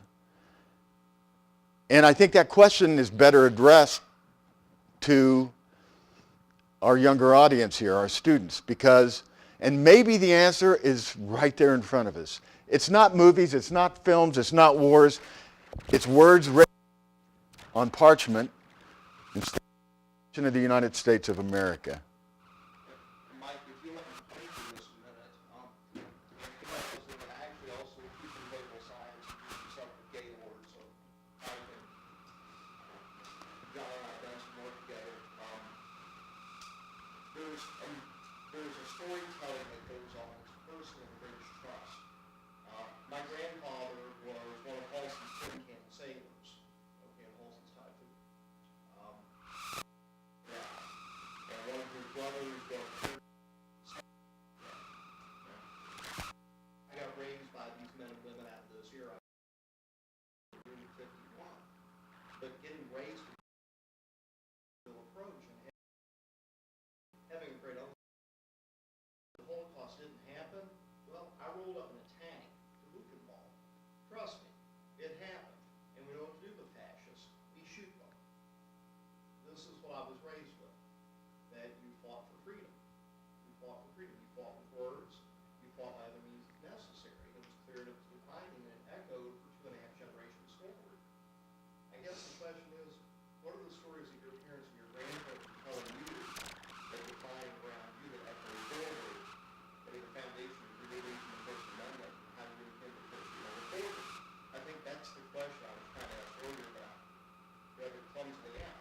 No, you didn't clumsily ask it. It's a great question. Go ahead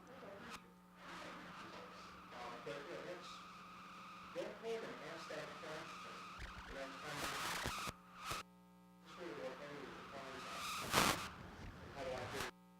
John?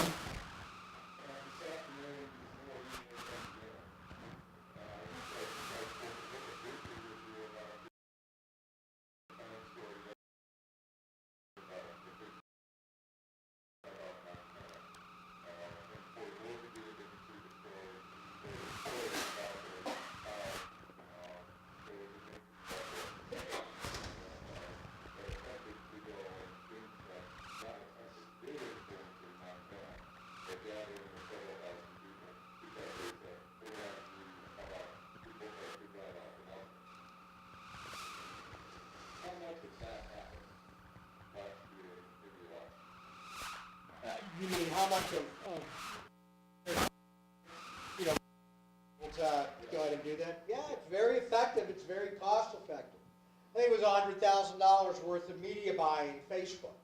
That's an incredible amount of coin. I can be the most popular guy in my neighborhood by doing that. And I can also make you the most unpopular guy by doing it. And, you know, Russia absolutely does that, and does that very well, and does that all the time. Can Facebook police that?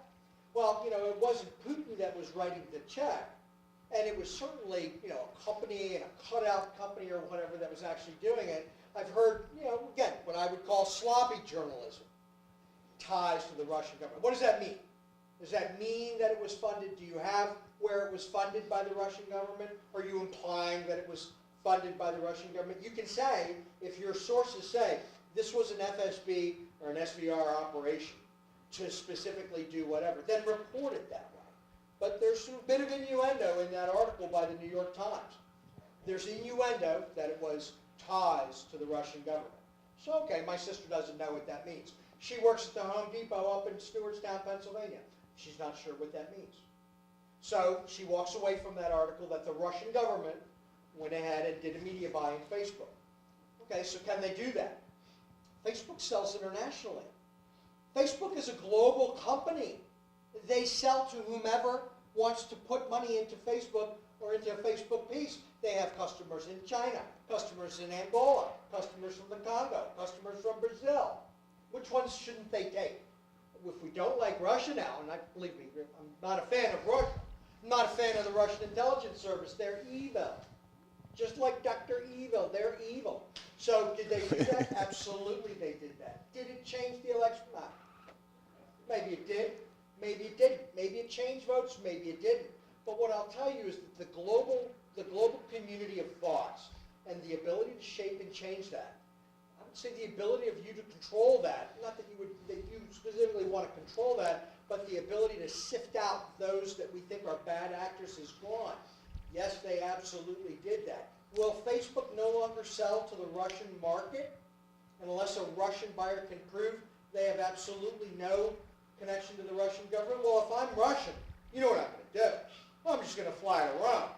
And I'm going to get, you know, Antonio Garcia here to go ahead and make a $100,000 buy.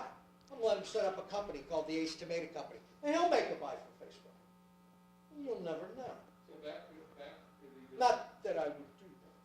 20 years ago, I mean 30 years ago, when you were watching the efforts in Europe, Yeah. was it more just confusing, or was it more political? We had a speaker today that was very good, gave an absolutely super summary piece.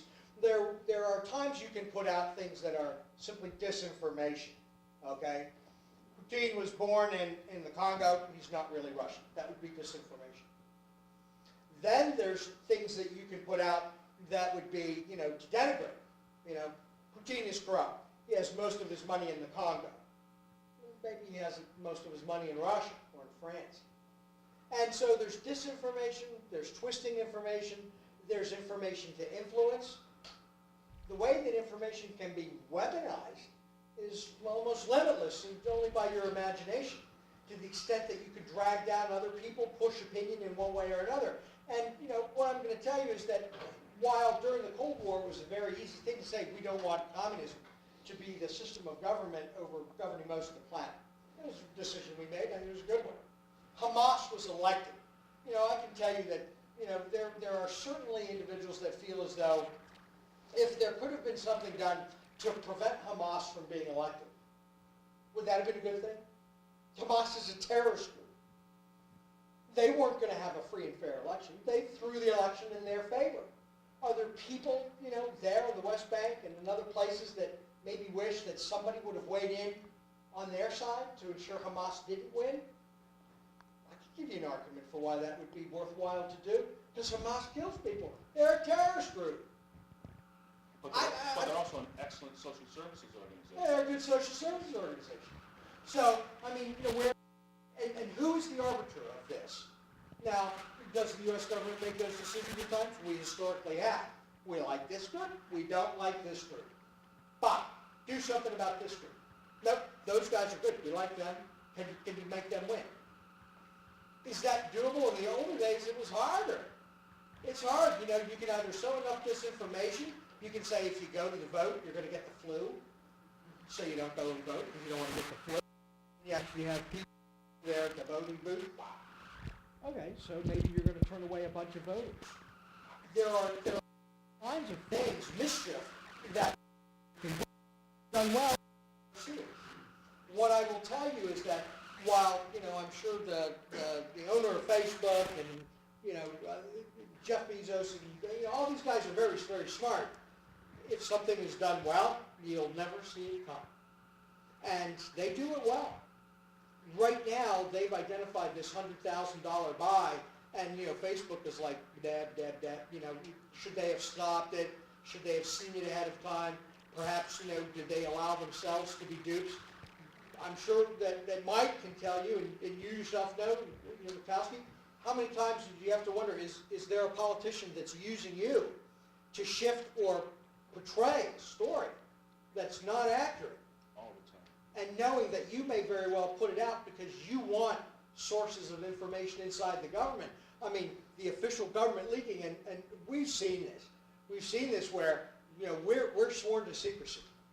Cross my heart on my mother's eyes, and no one's going to ever know this. And then we'll be holding the secret, then we'll see it's on the front page of the Post.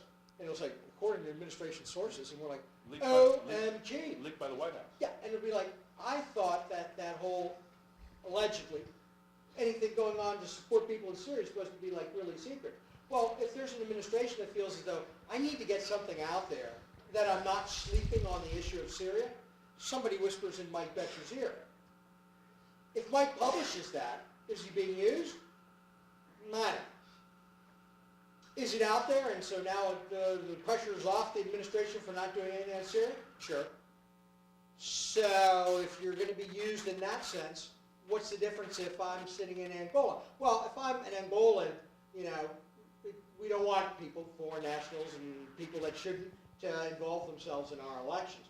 But I will tell you, as the U.S. public turns to social media and turns to other platforms for their information and to receive it directly from sources that are created out of whole cloth, I mean, the ability to control any of that is just, it's gone. I just see it's gone. So, and I don't see how Facebook can protect against it. They'll be able to spot it when it's coming. I don't know how they will make the judgment calls. If this was a media buy from Great Britain, would they have done it? Maybe, because we like the Brits.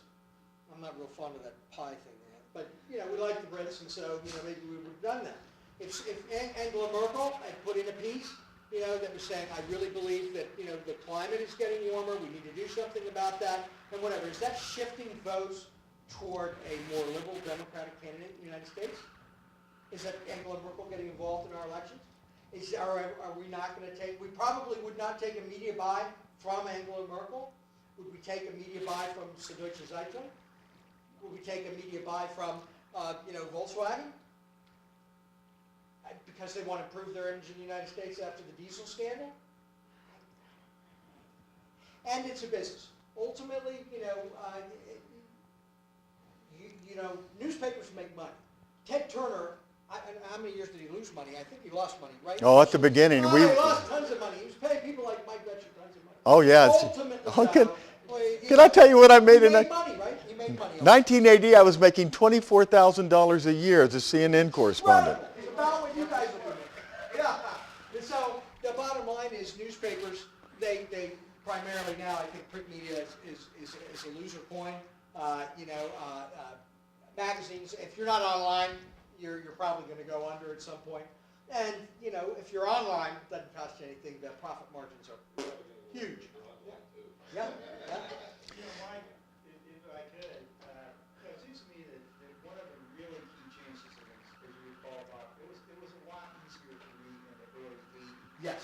Because, first of all, you really knew what a journalist was, and if you were on the government side.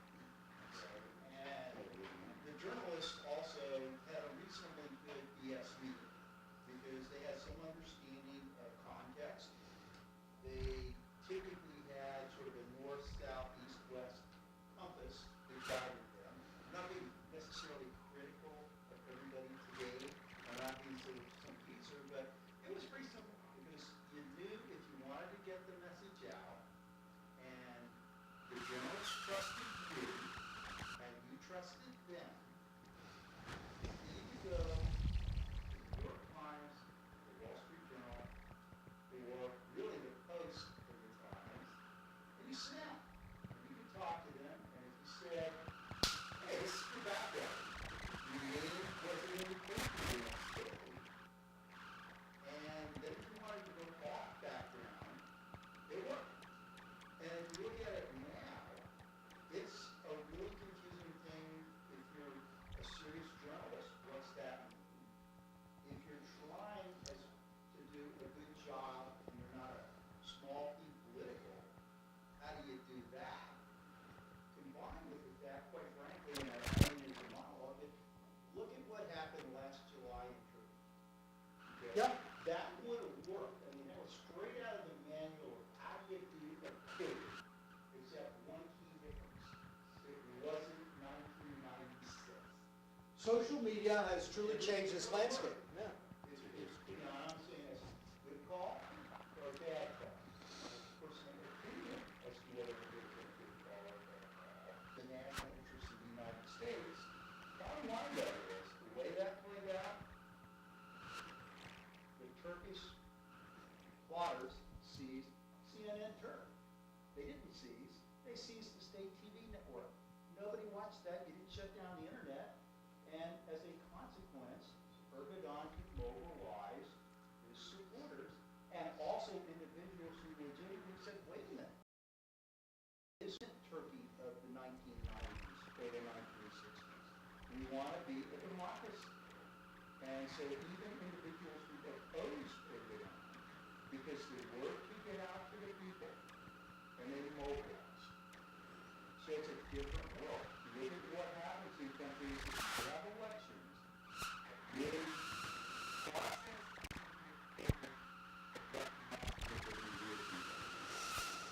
just because you have a vote doesn't mean it's a small democracy.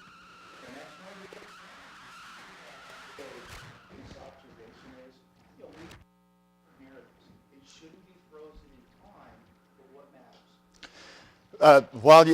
I'm going to take a last question from Mr. Kelso, but I want to give thanks. He didn't introduce himself, but this night wouldn't have happened without Dr. Regans, Larry Regans, who is the director of the Center, University of Oklahoma Center for Intelligence and Security, ordinary life himself. And maybe we'll hear from Larry one night. I have to confess that I sandbagged Larry. He said, what do you think? They come, I said, Larry, 30 minutes, that'll be it. We're now at 2 hours and 15 minutes. This wouldn't have making this happen without these two gentlemen who are exhausted. But we're going to allow one more question from introduce yourself. My name's David Kelso. I'm an adjunct instructor here. And he's also a very well-known radio personality in Oklahoma City. Good deal. We have talked a lot about telling the truth and the whole truth and getting the truth to the American people.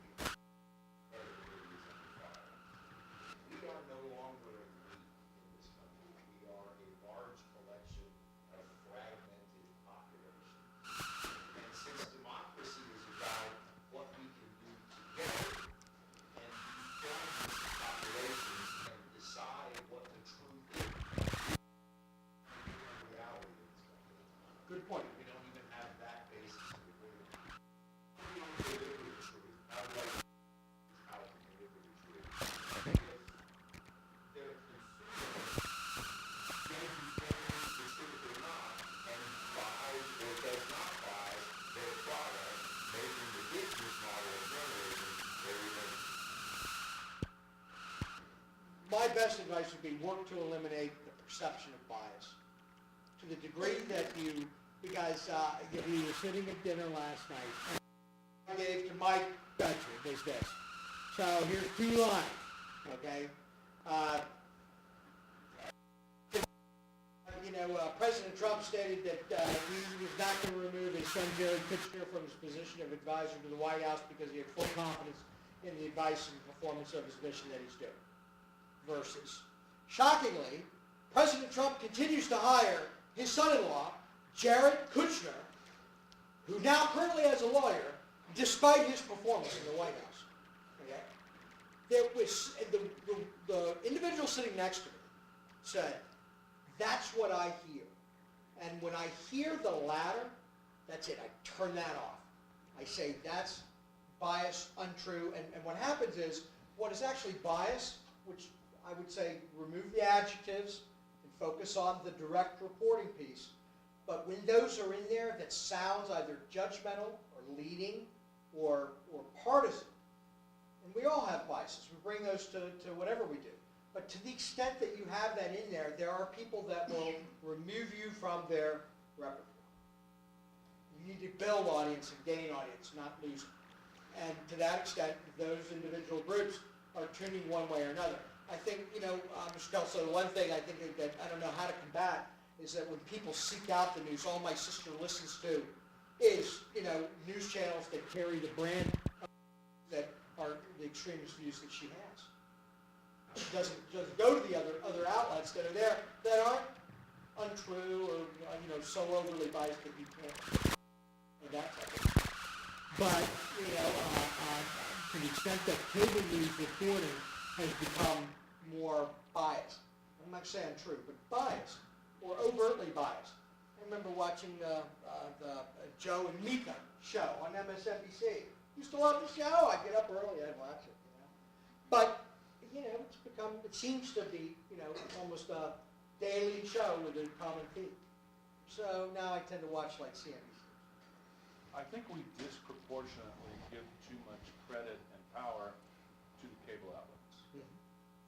I believe that if we go back to our roots, which is good, solid, local reporting that serves the community and gives the community information that they need about their public health, their education, their sports, those types of things, that the affiliate that comes in and maybe joins the network at that level, that's where we'll seize and hold terrain, building that trust. Because most people, if you're not trusted in your local market, you're gone.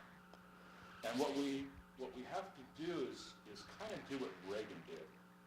And Reagan stopped talking to the national media altogether.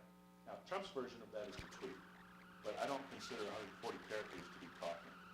What President Reagan did was he just got on a plane and went to local markets and just never did national news. Just stopped doing it. And then started talking in each local market. And that's how we've seen campaigns grow today in that same way. But I think our salvation is going to be the best you are in your market and then fight your way to the national market if you choose to do so, and bring all the good that you learn in the local market to the national and try to improve it from the ground up. Just like politics is all local. To improve it, we have to start from the ground up and top down.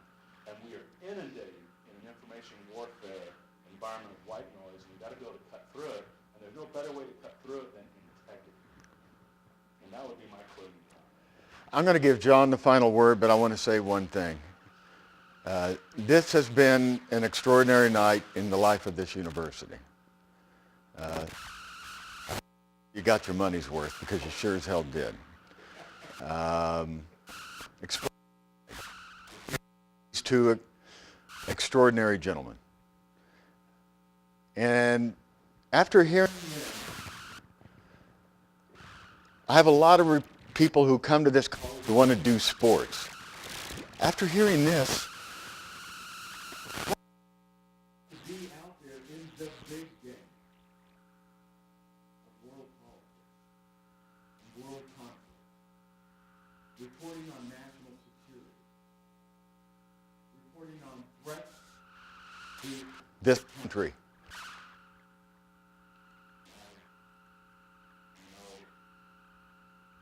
you're inspired to look down that path? Because we need smart people who do not make the same mistakes that I made. That's all I. Talk to us, we'll talk. I'm talking. You've always been, I tell you, overseas, I told Mike this, you've always been my brethren and sister. You've known that I was a spy. You know, I've been in places where I would have been arrested, and as I said last night, I would have been wearing dressing lipstick in jail because somebody would have talked out of turn. Places like Iraq or Syria or Bosnia, or places that are just lawless countries. I've been expelled from trade, but whenever I've run into and worked with journalists overseas, especially in conflict areas, you've always kept the faith, and the integrity's always been there.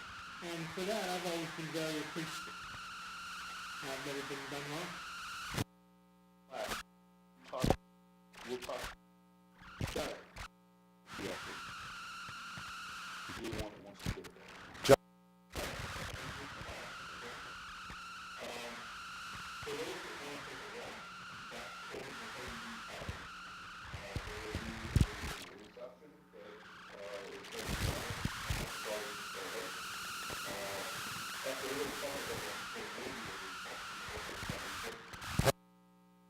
Not Hall.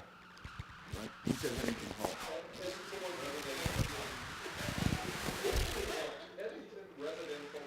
Yes.